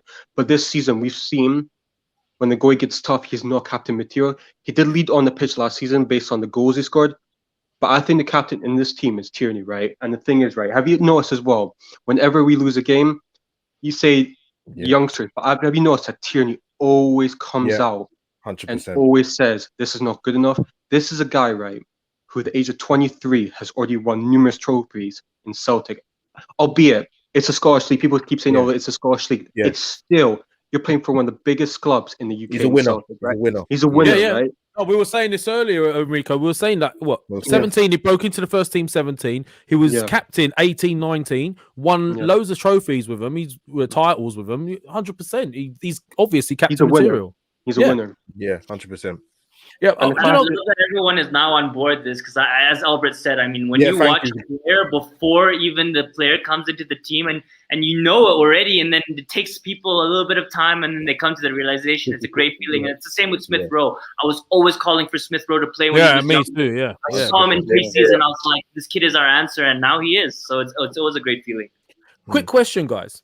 It's one I'll throw out before we go back to the Spurs game because I do want to discuss it very quickly because it was hilarious. Yeah, I definitely wanted to return to that. Where would we be if Aubameyang was in the form he was in the season before? Think about the games that we've lost, or drawn this season, and what chances we've missed. Where would we have been if he got another 20 plus goals this season? 10 to 12 points better off, I think, competing for top. We would not be in top 4. Let's not get that far. I think we would be very close in that top 6. I think we'd be around where Chelsea is, and we would have. Well, hold on. If you say 10 to 4, that's 10 to 12. We're 10 points behind. Just below Chelsea. 10 points. Yeah, 12. 10 to 12 puts us in the top 4. In the mix. Yeah. And that's without all the red cards that we've had, 3 in a row. Yeah, we had the bad decisions we've had against us. The Burnley decision, that was ridiculous. That penalty, that was a Stonewall penalty. Yeah. So listen, it was like we're sitting here saying, "Oh, we're not ready for the top 4," blah blah. But it was the balance of whether we were top 4 or not. It's so fine at the moment. If Aubameyang had scored 5-10 goals more this season, if 1 or 2 of those results were different, does that mean that we're that far off? Are we really that far off? Maybe not. Yeah, we're pushing it because we don't want to be on the brink. See, we've always been that team under Arsene Wenger. We're always on the brink of 4th or 5th. I want us to be 3rd. We need to be 3rd, good enough for 3rd. So if we just drop, you're 4th. That's how our culture and mentality should be as fans and as a club. You aim for the best, and if you don't make it, you just fall short and you come 2nd. And that's we need so many more players. It's not just Aubameyang and the red cards. We need a much more to be a solid team that we can put our chest out and say we're a top 4 team. That's how I see it. Another point, guys. Now it will lead us nicely towards the Spurs game, right? Last week's podcast, I think it was on Real Talk, and maybe with us on Fancam on Friday last week. I think a couple of people, and we sort of nodded along with it because we were so used to us being shit. People were saying, Spurs have got a better side, etc. They've clearly got a better side. And then I thought about it over the last week before, obviously, after obviously we won, it's easier to do, I guess. But I looked at it and I started to break down the Spurs team, and I started to look at, obviously, everything happens in cycles. They're at that bad end of the cycle, the latter stages of the cycle. Players are getting on. Couple will have to leave, to win things. Kane has scored ridiculous amounts of goals, not one thing worth of any note, right? So then if you go through the back line, would you swap Leno for Lloris at the moment, for example. No. Then go through the Spurs backline. Tierney, yeah. Would you swap anyone from that Spurs side for Tierney? No. Now there is Regulion's a decent player, but I've watched him a few times of late and wasn't that impressed with him. Then you go to their centre backs. Alderweireld is, in my opinion, Old. they both, Alderweireld. Yeah, he should have gone with Vertonghen, in my opinion, right? So none of them backline I would swap for. Gabriel, would you take Gabriel for any of those guys? No, I wouldn't give Gabriel for any of those guys. So I started to look at it. Partey, have they got a midfielder like Partey? They've got Højbjerg, good player, good at his job. He's a good DM. Would you have Højbjerg over Partey? I don't think I would. Over Xhaka, yes. Over Xhaka, yes, but that's a different question. No, I didn't ask that question. But I had to sneak it in there. Yeah. But this is what I'm saying, and then the front line. Very, very difficult one. Yeah, you can argue, but midfield and back four, would I swap right now? Would Odegaard, have they got an Odegaard type player? No, they don't. Have they got an Emil Smith-Rowe type player? They have Dele Alli, but I mean, he's gone off the rail. Are you comparing Dele Alli to Odegaard?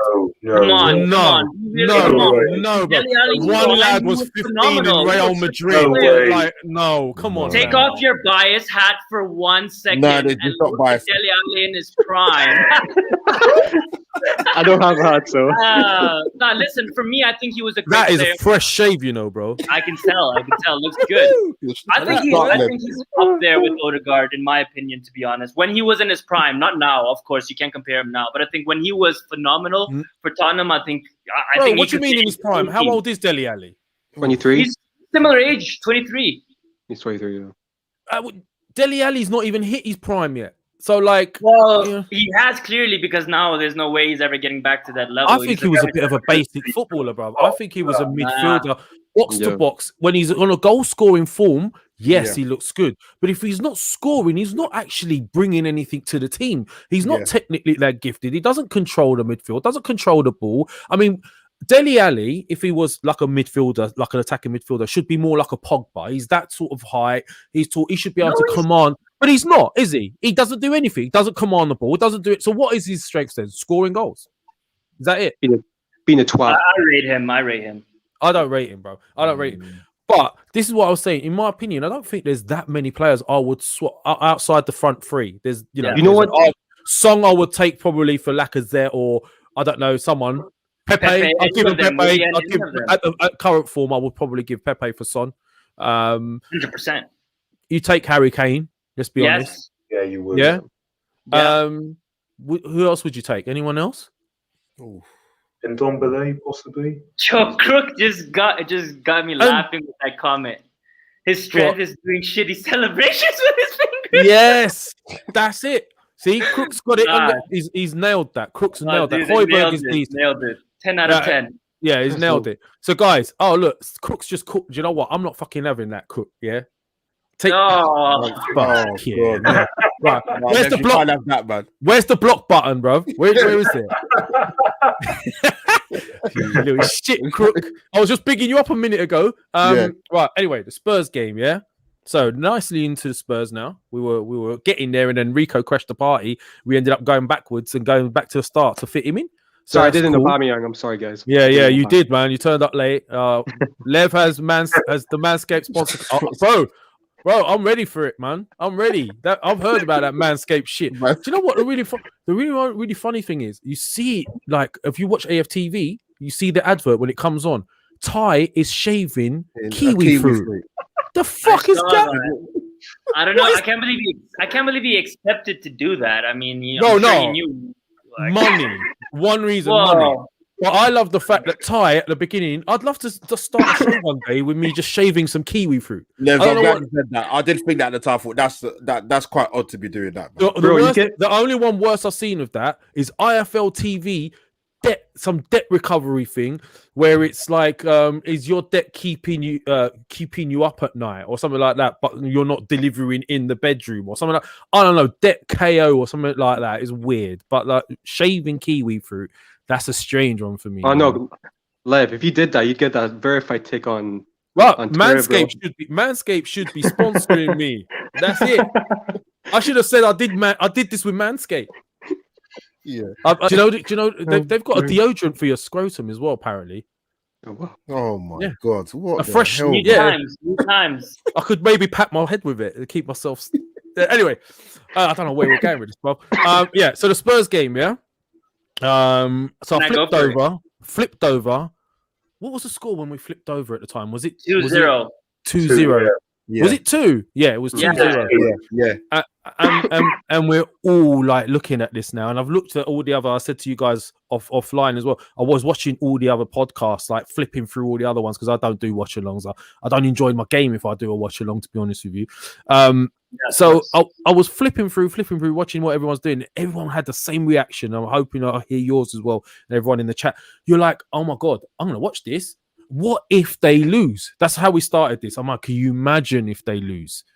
So we watched the game. How excited were you lot? Because I was jumping around, throwing shit. It was almost like I was supporting my own team. African, I'll start with you, bruv, because I'd like to hear your thoughts. 100%. So, I mean, listen, we all know our game was dud. It was boring. And I mean, I was like, okay, let me just check to see what's going on in their game.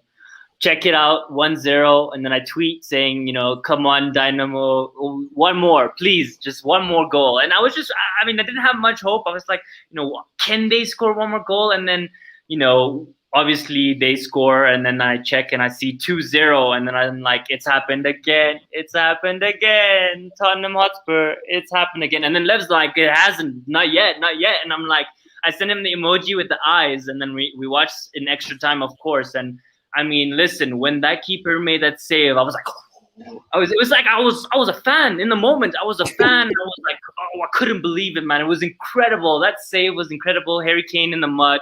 Jose Mourinho just crying like a little baby. He deserves it after all the stuff that he's done to us. And Arsene Wenger.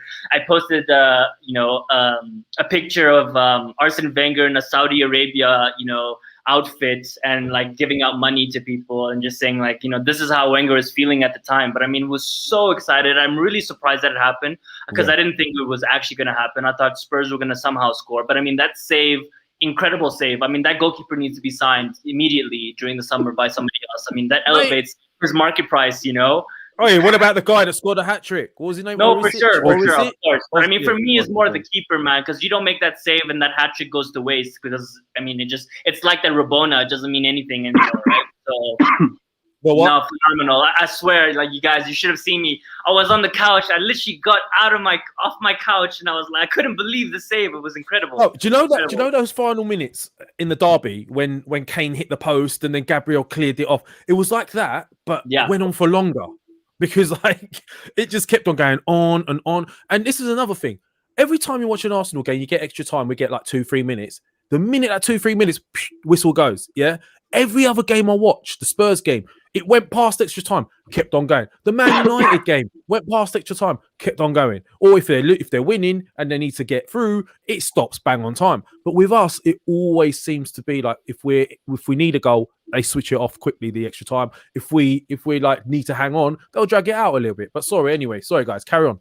Before you go to Albert, the last point is then I was like the cherry on top. It has to be United getting knocked out, and I mean, Bruno Fernandes, have to give it to him. Incredible player, world class. He's incredible, and I mean, he gets them out of jail. But Ibrahimovic, again, hands on my head, missed the header straight at the keeper, man. I was hoping that would have been perfect. It was gonna be beautiful. He just had to put it any side. But I mean, it's okay. We got at least one of the two, so I'm gonna just be happy with that, and we move on. And we didn't get them either, so yeah, phenomenal day yesterday.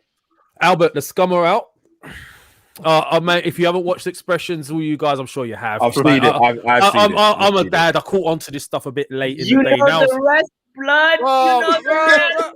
Listen, I've caught onto all this shit late. I mean, I've watched him, and I thought like I never watched Spurs fans. I don't like watching Spurs fans. I don't. But this guy was hilarious. But like, there was a bit. Albert, I don't know if you've seen it. There's a bit where he gets to meet all the players because obviously who he is. And African, I know we're going on a bit, so if you need to leave at any time, bro, you're welcome to. Yeah. But like there was a bit where he's Doherty was just getting so frustrated with Matt Doherty, and he got up and he went, I don't want to meet you. I'll meet any. I don't want to meet you. It's just a hilarious dude, man. I find him hilarious. But what did you think of that game? You saw it. What was your thoughts on how, what was you doing at the time? I obviously our game had done, and I was on someone else's channel having my fan cam on Richard's channel. But there's a bit of downtime in between, so I heard that it was 2-2.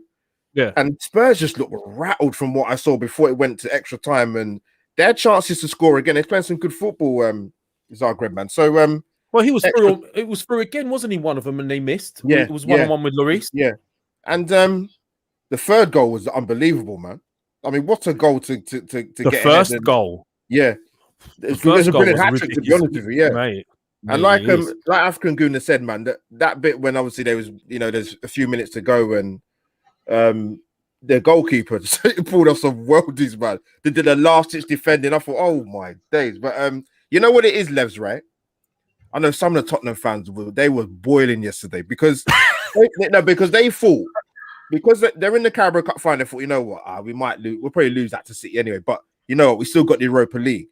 But because they've been dumped out of that, now they're panicking. They don't know what to do. They're going on their own channels or other people's channels and just losing it, and they don't know what to say. And Mourinho and all this, but it's rattled them big time because like African Guna said, I did not see that result coming.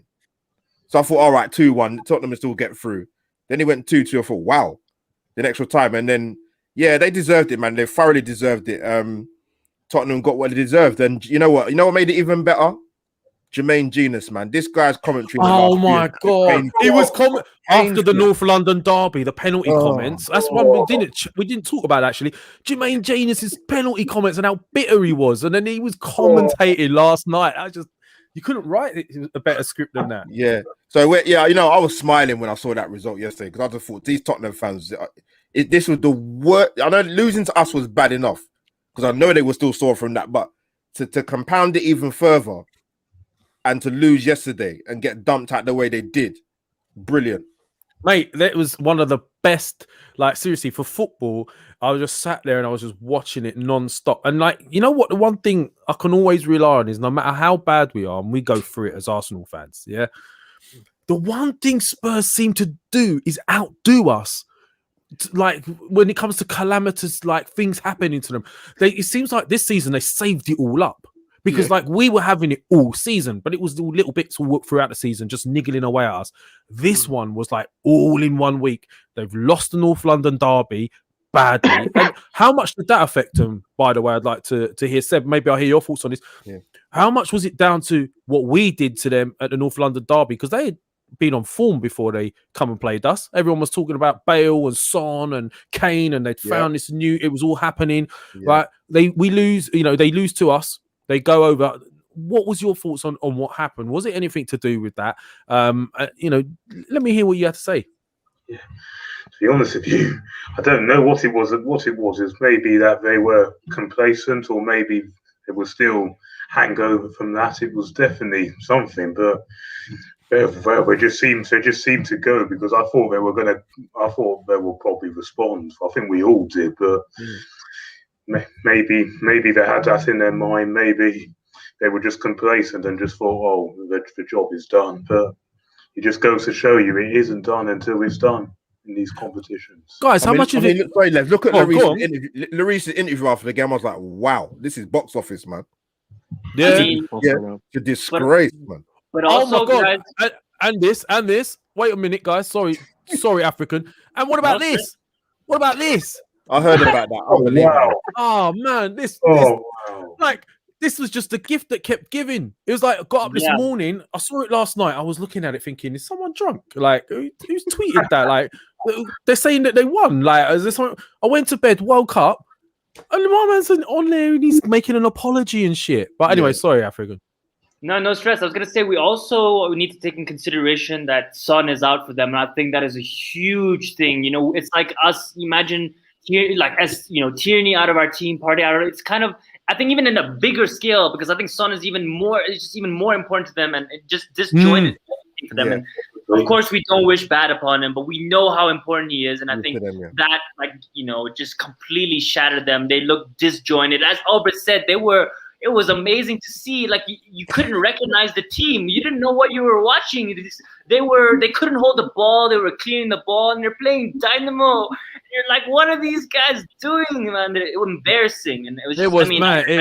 It was terrible. What was best week?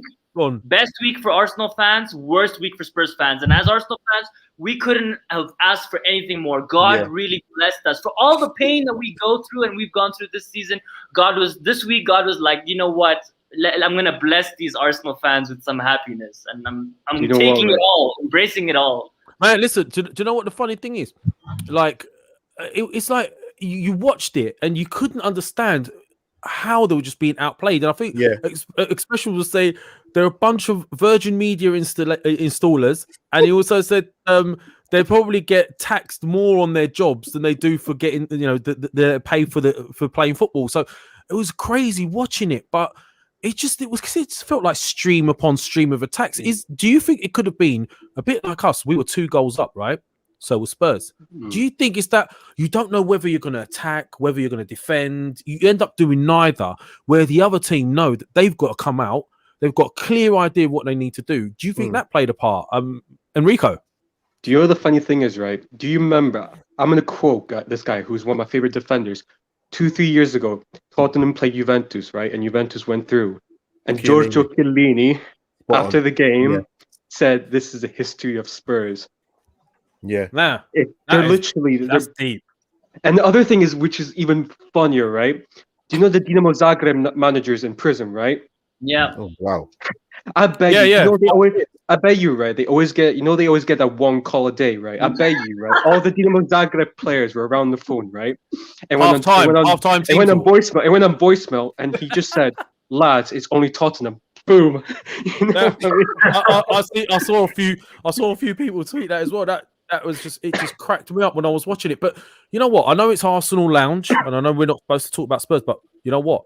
We're talking about Spurs because they're out. Yeah. The problems. I was listening to a load of shows. I mean, I saw Kesh earlier on. I think it was Football Terrace and a few other shows, and they were talking about what's going wrong with Tottenham. And you look at it and you think, man, what's going to happen with Kane now and Son? Because if I'm them in my prime, especially Kane, 28, I'd be looking at myself going, I've won nothing. I've scored literally every season of 20 plus goals, right? Yeah. I'm 28 years old. I've given them all my loyalty. I'm really a gooner at heart. Let's be honest. What am I going to do? And like, do you see wholesale changes, or do you see Mourinho being sacked, for example? Because they're not going to get top 4. Yeah. They're not. They're probably not going to win against Man City in that final. Let's be honest, right? So then they could end up with nothing. Yeah, no, I don't think they will. So what's going to happen Go on, African man. Go on, African. Let's cane them. Let's cane them. Quick point to Shane saying like Saka came out of her team, and Saka came out of her team, and look, we lost against Olympiacos last night. So shows that even when Son comes out of their team, it's going to disjoint their team naturally. I think my point on Kane is, I think Tottenham fans are really going to experience what Arsenal fans felt. We had amazing players like Sanchez, like Van Persie, who left us because they had bigger ambitions. And Spurs is going through that cycle now. And Eriksen is left, and I think Kane is going to be next. And then they're going to be more and more. Sorry? I had it with Modric and Bale. Yeah, Modric and Bale, exactly. And they're going to go through the same cycle. And it's going to be really interesting to see because Kane can stay and win no trophies, but still be looked on as a legend by Spurs fans just because he stayed and the loyalty. Or he can bin them and go to Barca or Real Madrid, because I don't think he's going to go to another Prem team. I think he's too loyal to them. He'll go abroad and he'll win trophies or try to win trophies. So it's going to be really interesting. But I think, it's a cycle that I think they're going to go through, and we've already been through it and we already experienced it. So we're just laughing at them now. You mentioned no Prem team, and I'll chuck this out to you boys as well. Could you not see him at Man United, for example? Man United have got a history of signing Spurs players. You know what? Quickly on Levy will have no problem getting rid of a manager. That he is. One thing he's ruthless. He will definitely. There's a lot of money on Mourinho's contract, bro. A lot. Yeah. No, I hear you, Les. But I think with Levy, I think he won't have no problem pulling the trigger. To be honest with you, he won't have no issue doing that. In regards to Kane, I said about 2 years ago, if I was Manchester United, I'd put down the money to try and get him. Yeah. That's what they need right now, isn't it? Not Cavani. 27, I think. I think he's 27, but 28, I think now. But I think if you in terms of Premier League clubs, I think they are the club that could potentially get him. But I said that about 2 years ago. I think Kane's got a big decision to make, man. He's got a massive decision to make.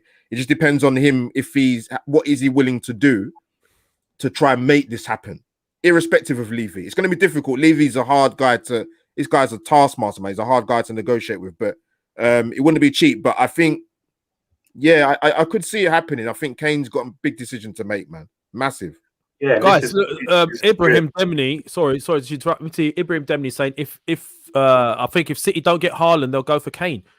Is that the type of player that City will go for? Sorry, guys, carry on. City can go for anyone, man. These guys can afford anyone, so we can never know anything. They might just buy him as a backup for second team. I swear to God, I mean, yeah, you can't really put City in that. Just give it all of that business. I mean, money talks, right? As we said, I mean, Ty can shave Kiwis. I mean, I'm sure Kane can go to Man City for the right price, right? And even Messi. So I think, as we said, for me, it's really going to be based on Kane and his ambition and life and what he wants to achieve. And I think as an England golden boy, I think there's just more pressure and more eyes on him just because he's a England golden boy. So it's going to be really interesting to see. I mean, I 100% agree with you. I can see him going to United, and I can see him going to City, and I can see him being that RVP, that missing piece that takes him to the next level. Hopefully, for our sake, that doesn't happen because, I mean, we don't want to see that. We want to see him go somewhere else to Juventus. Because I can't imagine Kane. Can you imagine Kane speaking Spanish or Italian? Oh my God! I mean, but does Bale speak Spanish or Italian? I mean, that guy's chilling there. I mean, if Kane gets paid royalty, I mean, I'm sure he can go and do the same thing. The thing is, do you think Kane will look at it the same point of view? Look at how Modric and Bale have gone to Real Madrid, and they've won so many trophies. Do you think he'll look at that point of view, be like, listen, look at what Kane... For sure.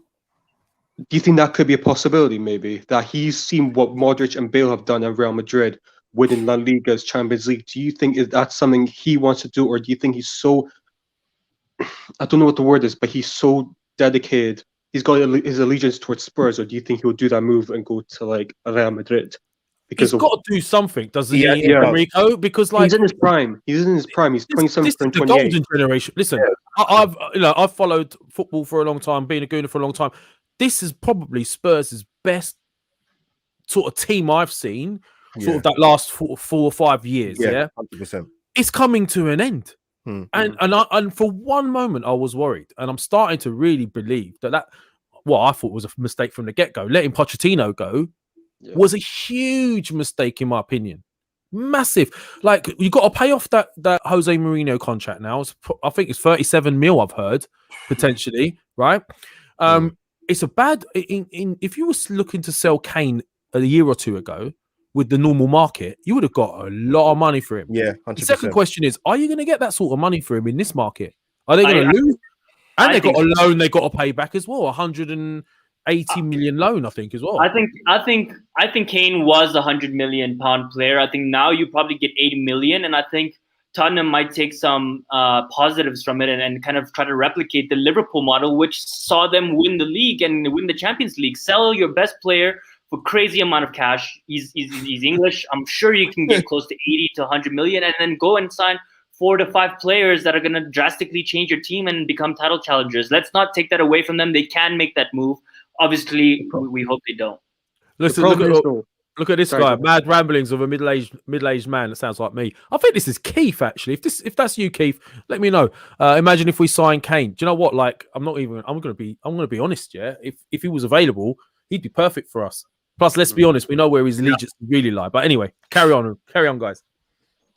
Do you know the thing is though, right, with Spurs, right? Do you remember when they sold Bale and they spent all that money on Roberto Soldado, Etienne Capoue, and Christian Eriksen, and Lamela? Do you actually trust Spurs with that board to make the right investments if they do sell Kane or Son? Because I don't care. I don't care either. I don't give a shit. Look at it. I mean, do we trust our own board to make those? Oh no, I don't trust our own board. To be honest, I trust Daniel Levy more than I trust our own board. For sure. I think they will definitely do the money better than we would. Hey, listen, no. I'm with African on this, yeah. Okay, You know what, right? I'll tell you this. How you doing, Keith? I'll tell you this. I watched All or Nothing on Amazon Prime, yeah. Right, I watched it. I did like it, and I saw a lot of behind the scenes thing. I started off with the Man City one and worked my way and watched the Spurs one. And I was in the same camp as you. I'm like, yeah, man, Levy's all over this. Like, you know, he's really hands on. He sits with the managers. He has a chat with them, asks them what they need. Yeah, very ruthless. Ruthless. However, my mindset is starting to change a little bit, and let me tell you why. He got a bit too big for his boots, in my opinion, too quick. He jumped the gun. Instead of like building slowly on the success, they got that success of getting into the top four. Then they had that run into the Champions League, yeah, where they got to the final. I think he looked at it, and a bit like a guy that's maybe another relationship analogy, a guy that's with a bird that's a good, nice bird, really good to him, you know, but he's got his eyes elsewhere. He's thinking, oh, there's the next bird. She's even better, yeah? And he's going for that. I think Levy jumped way above himself, lost himself when they got to that Champions League. Thought, oh, we're just at that next level now. We just need to step it up. Get rid of Poch, bring in Mourinho, who's won things, and that will elevate us to the next level. And I think in anything, it's had an adverse effect because what's happened this season is Poch probably would have brought in some younger players and still brought in some more players to bed in and develop. Mourinho don't do that. Mourinho is he's a cash manager, he's a checkbook manager, and he wants ready-made players. He doesn't develop players.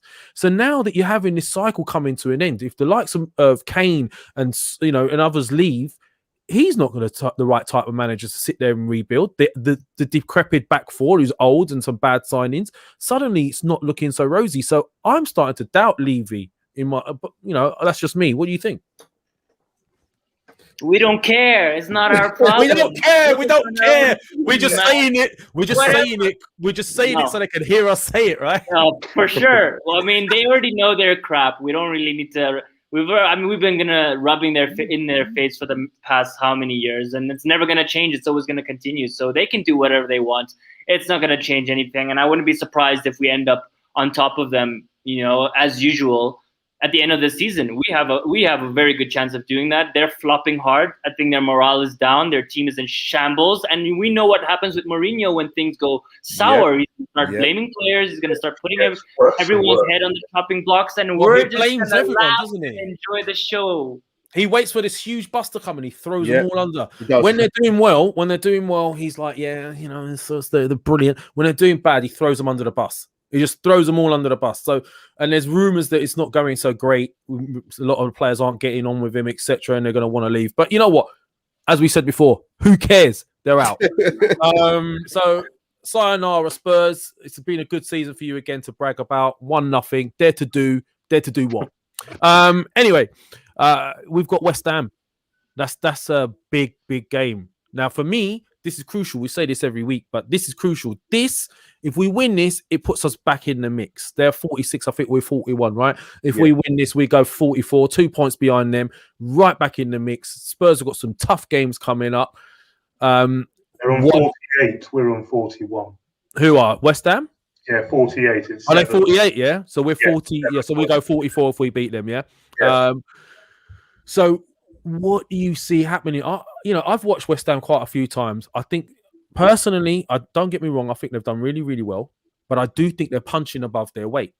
Like they're 1 or 2 injuries away from being sort of in a bit of a situation. They've got Lingard in. Antonio's played a massive part for me in playing up, carrying everyone on his shoulders. That lad, he's like underrated. Yeah, he's very underrated. So guys, what do you see happening? I'll start with you, Albert. West Ham. What do you see happening? Do you think we're going to get a reaction? Do you think we're going to be fresher? Do you think he's going to go back with that normal team?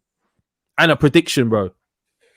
I'm going to start with the team first. Actually, I think this is my team now. I think Leno, Cedric. I would keep the 2 centre backs actually, Luiz and Gabriel. I love Gabriel, so I agree. I do. Tierney, Xhaka Party.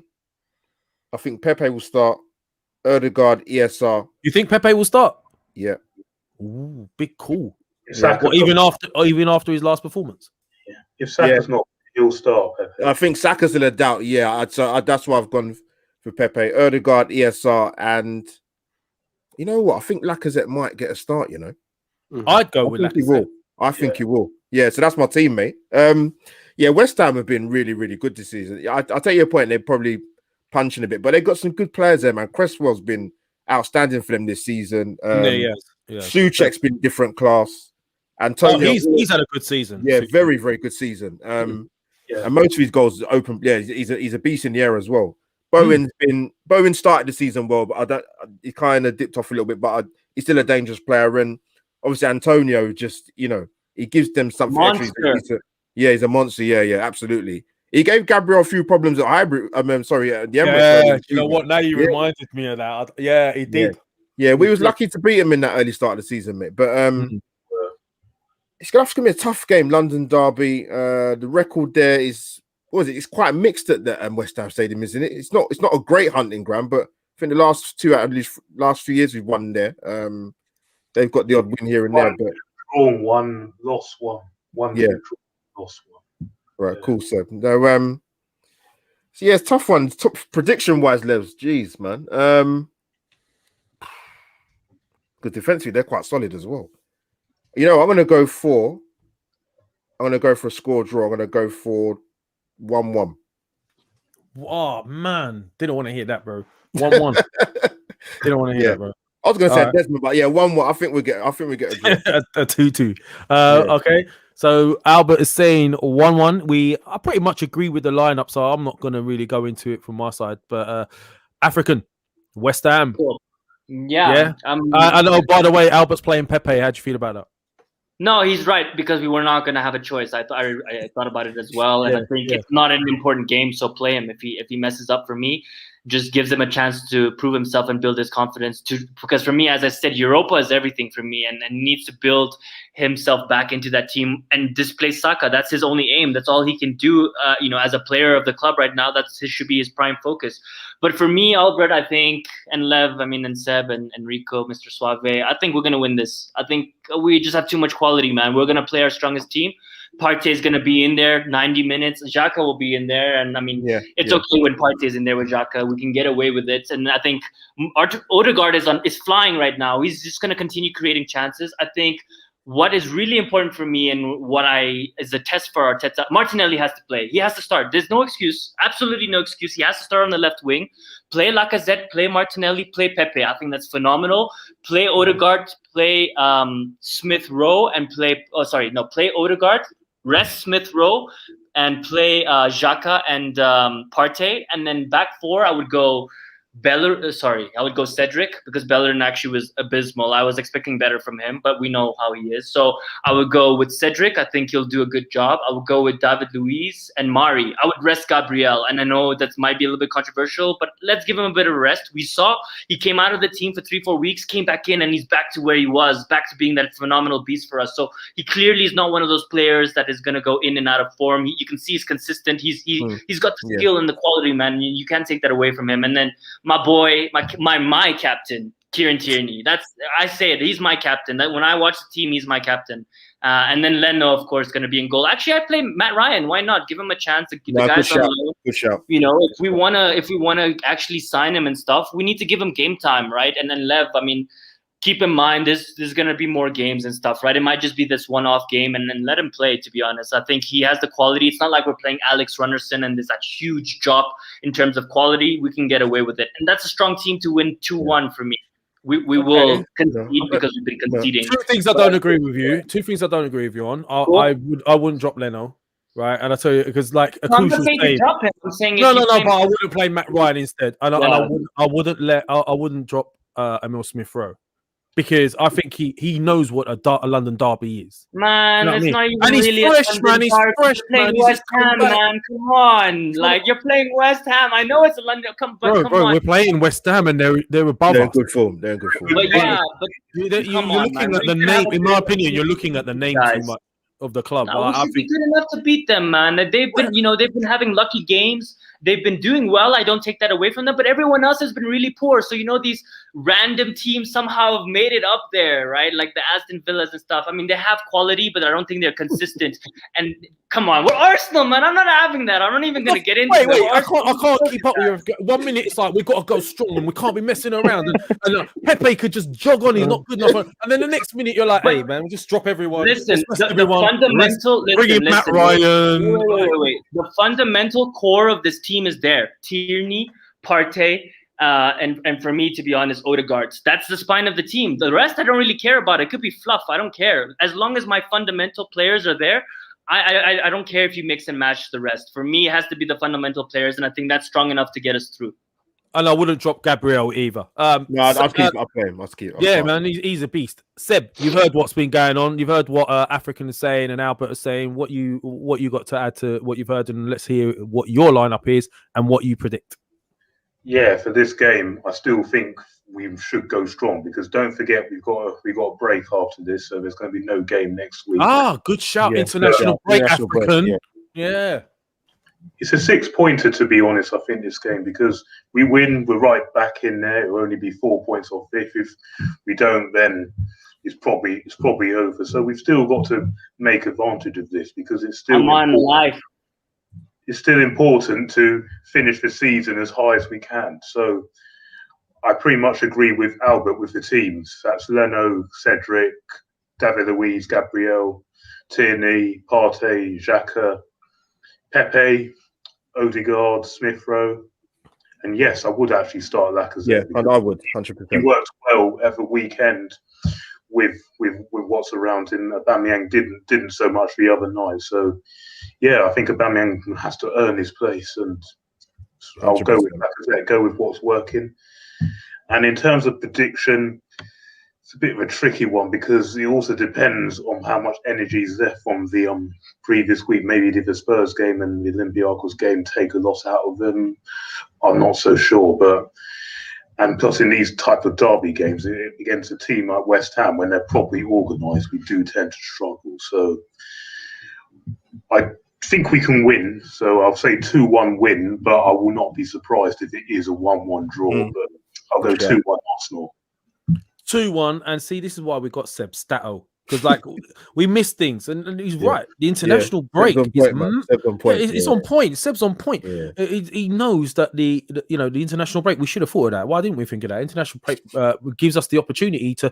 Although Seb, there's the other conundrum is if you play them and then they go off to international duty, they got to play again, which then risks further injury to someone. Like if Saka plays, for example, and then plays there, he won't play. He will definitely not play. He's way too much of a risk. He won't play. He's not even going to be on the bench, in my opinion. I mean, it's only been a week or two. It was a hamstring injury or something like that. I mean, is it a hamstring or a calf? Hamstring. I heard it was hamstring.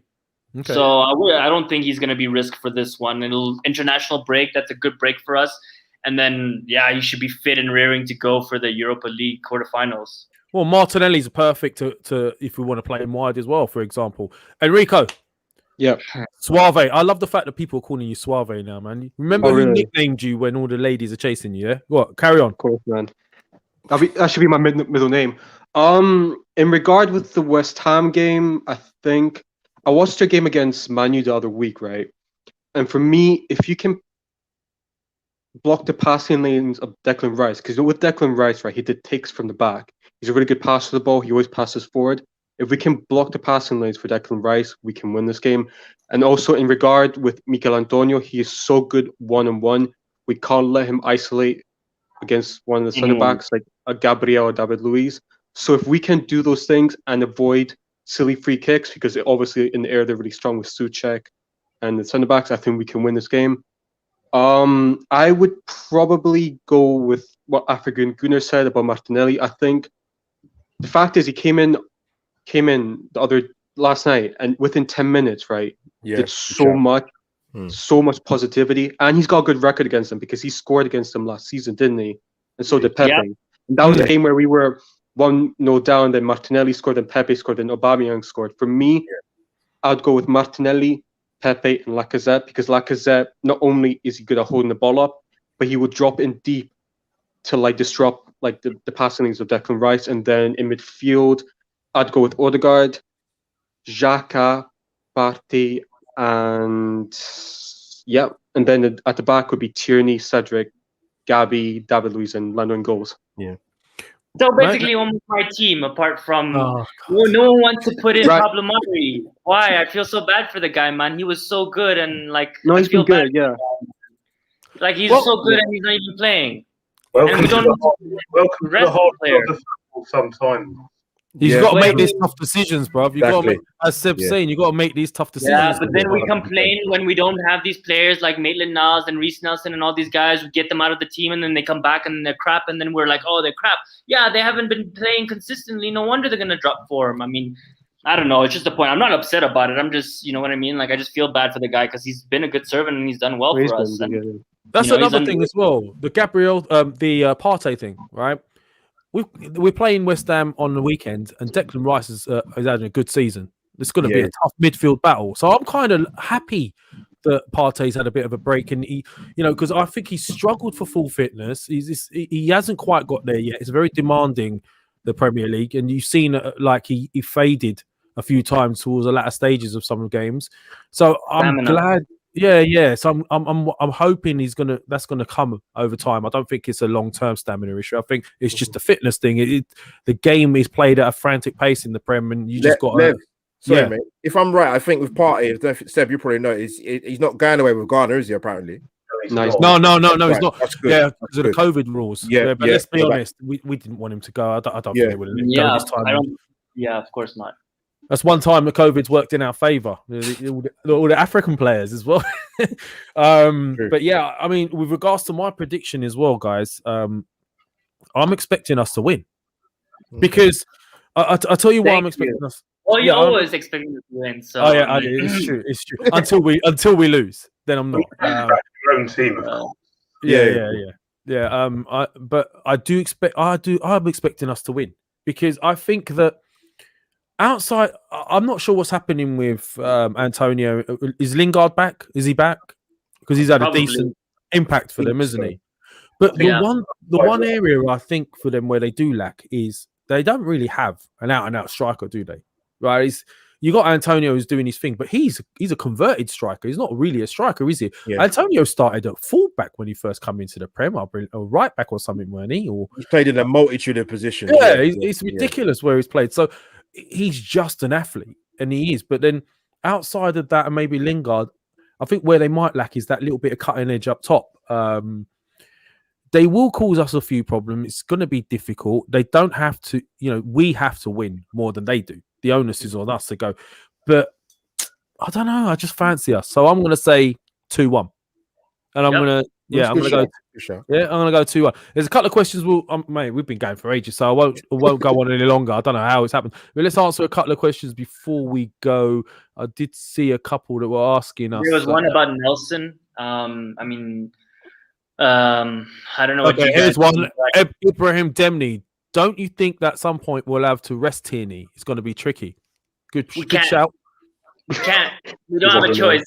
We can't rest him, man. He's too good. That's the problem. And not only can we not rest him, he will never accept being rested because that's the superstar he is. You can tell it's professionalism. He's a winner. We said it. He wants to be in that team to control. When we're losing, he's going to be looking at Aubameyang. And actually, there was an interaction in the Olympiacos game between Tierney and Aubameyang because Tierney said that. And Aubameyang didn't run for it, and Tierney's like, what the hell, man? Like, you gotta run for that ball. And Aubameyang was basically like, you know what? I'm basically playing the captain's card. Like, don't tell me what to do. I'm the captain, kind of thing. That's the vibe that I got from it. But I mean, there's no way I see Kieran Tierney being dropped. But next in the summer, we already know we're gonna buy another left back, and we'll be able to rotate that. Please, God, sell Kolasinac. I mean, I know he's coming back. Just get rid of him. I'm so happy without Mustafi and Ozil and Kolasinac. This club is so much happier, I think. And I think the fan base can agree with that wholeheartedly, in my opinion. I don't know what you guys think, but it's off our shoulders and it's just gone. It feels good. Arteta's had a massive job. I don't think the fans have had enough consideration for the job he's had at hand. Yeah. They thought his job was just to come in and manage a team and then get rid of some players and bring some new. No, there was a lot.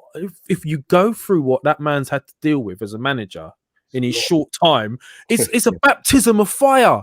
It's literally a baptism of fire. It's basically, you got all these troublesome players you got to get rid of first. You got some guys who's cruelly, for me, been given a ridiculous amount of hair and has got an attitude problem in Guendouzi. He ends up and hurt a Berlin. You got all these other problems with your likes of, there was rumours about Mustafi and Ozil and all of these boys creating a clique because obviously Kolasinac, I think there was a Muslim clique there. There was a connection there. And listen, I'm from my family from Muslim background. I don't have an issue with it. But what it is I think it created the rumours where it created a divide because the way Arsenal treated Ozil and because for what Ozil come out and said, which was understandable, but it's created this divide. So he's had to come in and get rid of all this shit. And you got COVID levels as well. And you got COVID. Yeah, throw that in. Thank you, Abud. You got COVID. And then you got issues with whether the ball's going to back him, all sorts. And then people like half our fan base saying he shouldn't even be given a chance. And man's coming and he's, you know what? If he can handle this and get through this, he'll probably be able to handle anything, in my opinion. You know, so kudos to him. And Greeny Man TV's asking, how many of you want Guendouzi back? Whoa, Africans. No, I do, man. I like him, and I have a French affinity as well. So I mean, French players in general. I speak French, so I look at French players more than others, just as Enrico would see an Italian player. So you want him in because you speak French? No, can you let me finish? I'm saying that gives me a plus. Yeah, I mean, not only that, of course, I think he's very skillful. And I think if we're able to mature him and like groom him into a good professional, we can have a serious player and forget about, him being in our team for the next 5 years. Just groom him so we can sell him for 30, 40 million and get the money. Forget about the long term. Even in the short term, just grooming him and getting him back into a positive light where he was worth 40, 50 million. It serves us well because we need the money, man. I've got one issue with that. I've got one issue with that African, right? If his main problem is his attitude, yeah, and you're saying bring him back into the fold and mold him and groom him. How do we know that that's not going to cause more unrest in the dressing room again? And I agree. So I would say bring him, do a trial until December. If in December, he still has attitude issues and stuff, then cut our losses and get rid of him for 10, 15. Because by then we'll already know that his value would have already dropped anyways. Right? African Gooner, this guy's had this is systemic. No, man, but he's talented, bro. You know what, No. In terms of the attitude thing, it's systemic with this guy, man. This is even before I can see. Issue of the issue. You know what, Levs, as well, right? You know what made me laugh? You know when we wasn't playing well? Yeah. People, I'm assuming there was fans of Guendouzi, some of the fan base. You know when they put together clips from like YouTube? It's one of the worst ever put together clips to show that you're missing a player than the one I saw Guendouzi. It was terrible. It wasn't even a good. Whoever did it did him a disservice. And the ones that were backing Guendouzi to come back to Arsenal was the worst YouTube clip I've ever seen in my life. Do you know what he reminds me of? Do you know Guendouzi reminds me of? He reminds me of Adrien Rabiot. It's a guy who's got talent, but he's got questionable. He's got talent, but he's got an attitude problem. He just reminds me of Rabiot. Yeah. And with Rabiot, I follow a lot of Italian football. He's had issues at Juventus, and he's 25 years old. With Guendouzi, I just don't think he's ever going to snap out of this. Maybe he will. Because I think he's going to become a dad, isn't he? I think that's what I've been told, right? Okay. So hopefully, if he becomes a dad, that will change him. But I don't know, man. He just seems that type of character. I think he got too much too soon when he come to us because he already had a big head at Lorient, right? From what I heard, he's come to us. We're a bigger club. I think he was expected to sit in under 23s for a year or two, develop. There was better players than him, etc., etc., etc. So I think because we brought him in so quickly into the fold and he started playing first team football straight away, his expectations were up here straight away. So the minute you start trying to drop him, he's not having it anymore, and I think that was his problem. So I don't know. I don't know. I personally, I'm not that impressed with him. I think we can do better, but that's just my opinion.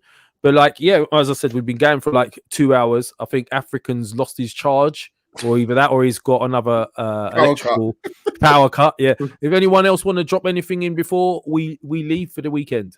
Yeah, I have actually got one question, which I've go on, Stato. I can always count on you, bro. Hit me. What you got? What would you rather do this summer? Would you rather? Oh, my camera's gone now. I'm still here though. Yeah, so carry on. Would you rather sign up Odegaard permanently?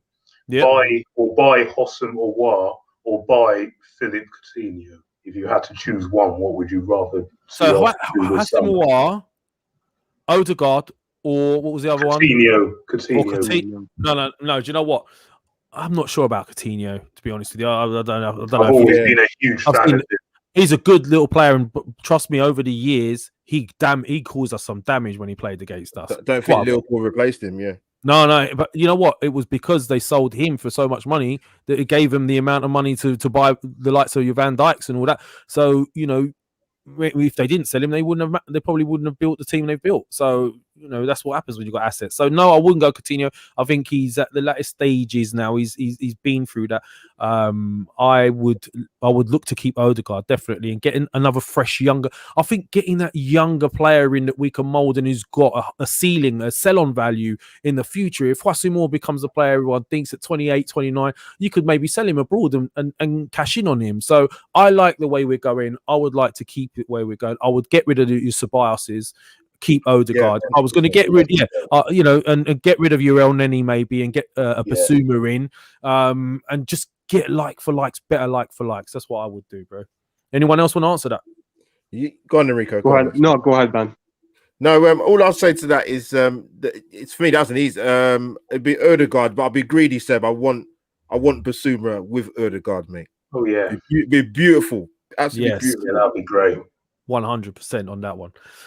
Enrico, I think with Odegaard, you've seen how he's trying in such a short period of time, how he's done so well, right? So I think he definitely deserves another chance. And in regard with Husamawar, I think he's a good player, but he's another player with an attitude problem. So I don't know about what. And in midfield, I'd go for Basuma, but the other player I'd go for is Sander Berg from Sheffield United. I know we've been linked with him in the past couple of weeks, and he's the kind of player that we need to be going for, someone who's relatively cheap, knows the league, and will come in and do a job, not only as a backup, as a first-team player, because every time I've seen him play, he can play as a 6, he can play as an 8, he's physical, he's strong. And with Sheffield United obviously going down, it won't cost him that much money. So I think we should be going for like a Basuma Berg. I think the issue with our team, the issue with our midfield is our midfield. So if we can strengthen our midfield, that's a solid foundation for us to improve for next season. So I would go for Basuma, Sander Berg, and then obviously get Martin Odegaard next season as well. So that's what I would there you go. That's a good shot, Enrico. Sander Berg. That's a good shot. That is a good shot. African, you went off to get your camera sorted. Mine's gone now. So we're gonna cut it out anyway. We're gonna go now anyway in a minute. Albert, do you want to add anything? Did you hear the question that Seb had hit us with? It was quite decent. And I think it was what would you do? What was the question? Yeah, so basically, what would you do? Would you, like in the summer, would you keep Odegaard? Would you look to bring in Coutinho, or would you look for a Huassimore type player to strengthen that midfield? Man said Coutinho. That's dead in the waters. I was so excited about that at the time, but I mean, now I'm over it. There's no way I would consider that anymore ever again. I mean, that time has passed and we move on. I mean, we've seen Odegaard. We see what he brings to our team, and 100%, man. If we can get this kid for 25 to 30 million, it's a steal. It's a steal, and I think we have the relationships with Madrid. Send back Ceballos and tell him to pay us the fee for wasting our time with the guy, because I mean it's been absolutely abysmal. And I mean you can see the clear difference between the two midfielders, right? I mean Odegaard is way above. Albert always laughs because I'm straightforward, man. I say it how it is, bro. There's nothing for me to hide. Listen, I love this club and I love the players, and I'm gonna say how it is. You know, this is how it is with me. I'm not gonna hide anything. And for me, Odegaard is the better player, man. He has all-round game. You're on mute. No, I agree with you about the Ceballos. I wouldn't even bought him back for the season long loan the second time round. Yeah, for sure. But I mean, as Enrico said, 100% that partner for Partey, that is the main key. We get that right player, and I think it doesn't matter if we re-sign Odegaard or we get someone else or we play Smith Rowe in the 10. I think that would just solidify us so well, and we're going to be able to dominate teams and look like a real European team. Look at Liverpool, look at Real Madrid, look at all these big teams. They control games with their midfield. They have so much quality, and we're going to take that step finally and have that. And then, as we said, right back, left back, get backups. Then I think this team is on its way forward. We buy a striker.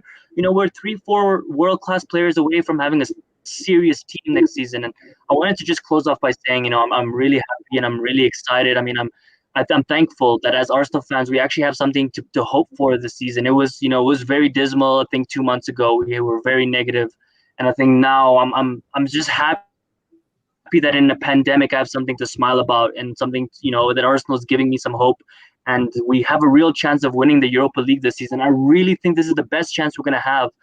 We've been really lucky with the draw we have. We're not going to face United or Ajax until the final. And a final's a final, and we're a cup team, so we should make it to the final. If we don't, I think serious questions need to be asked on Arteta, because there shouldn't be any reason we don't make it to the final. And once we're in the final, if we lose it, it's okay. That we'll deal with it then, but just get to the final. See, I like this new positive. But yeah, I just wanted to emphasize that I'm happy that we. I like this. Listen, wow. I hope we keep winning.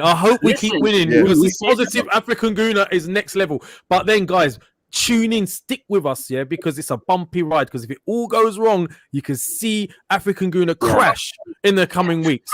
Like, listen, 1 minute he's on a high, next minute he's on a low. But that's why I love the guy. He's passionate. I'm very similar to him. So, guys, we've been going on for over 2 hours. So, go on, bruv.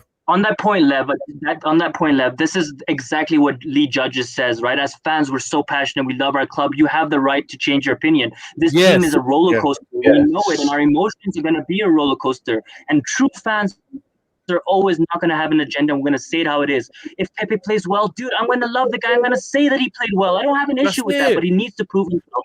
And everyone else needs to prove themselves as well. So just keep doing what you're doing, Arsenal. Keep giving us, something to smile about, and we'll back you. We always have, and we always will. Bro, I'm unashamedly a flip-flop.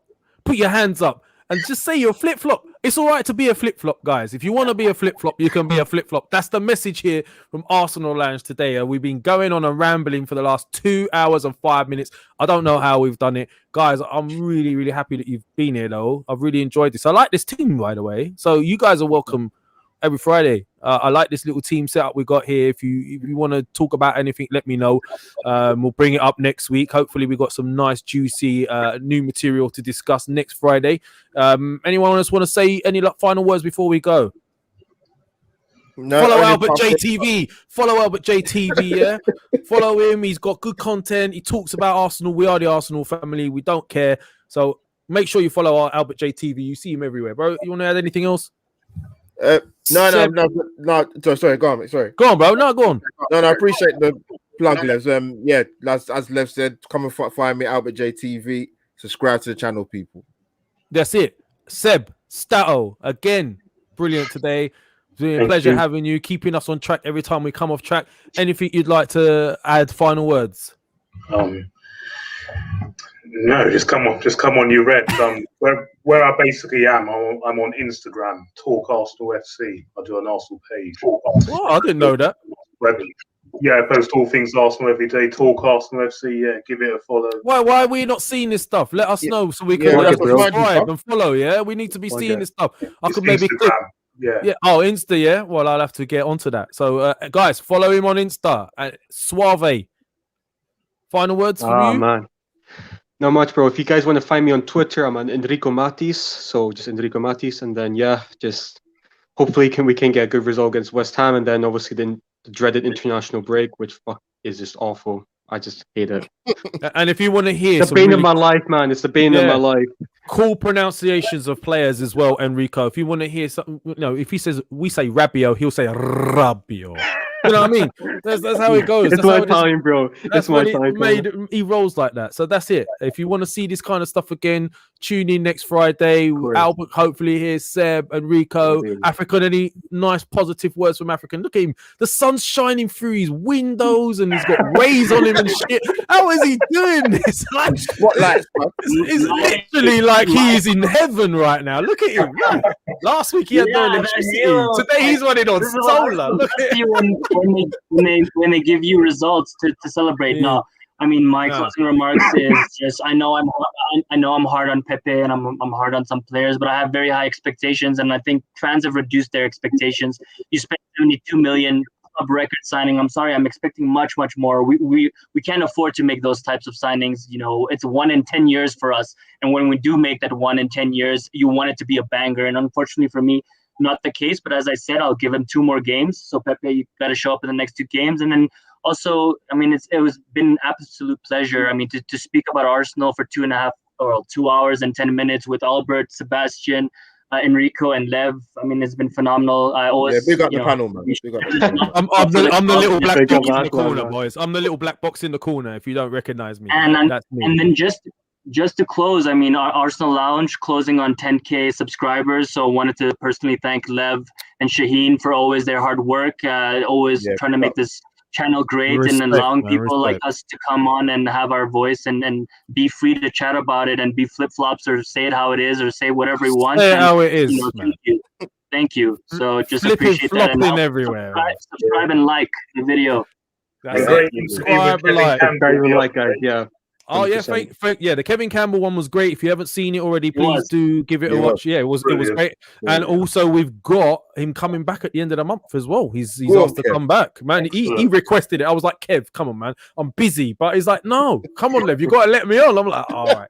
So Kev's going to be on at the end of the month again. Lucky us, but guys, it's been a pleasure. I see a lot of regulars in the chat.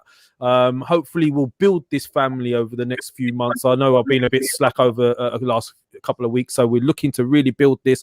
If you want to join us anytime you're free, as you see, you could talk freely about anything you want. We're not judgmental here. So look, we're going to call it a night for tonight. Albert, thank you. Seb, thank you. African, thank you. Rico, thank you. I'm the guy in the top left-hand corner in black in a box. My name's Lev. This has been the Arsenal Lounge, and peace out, everyone.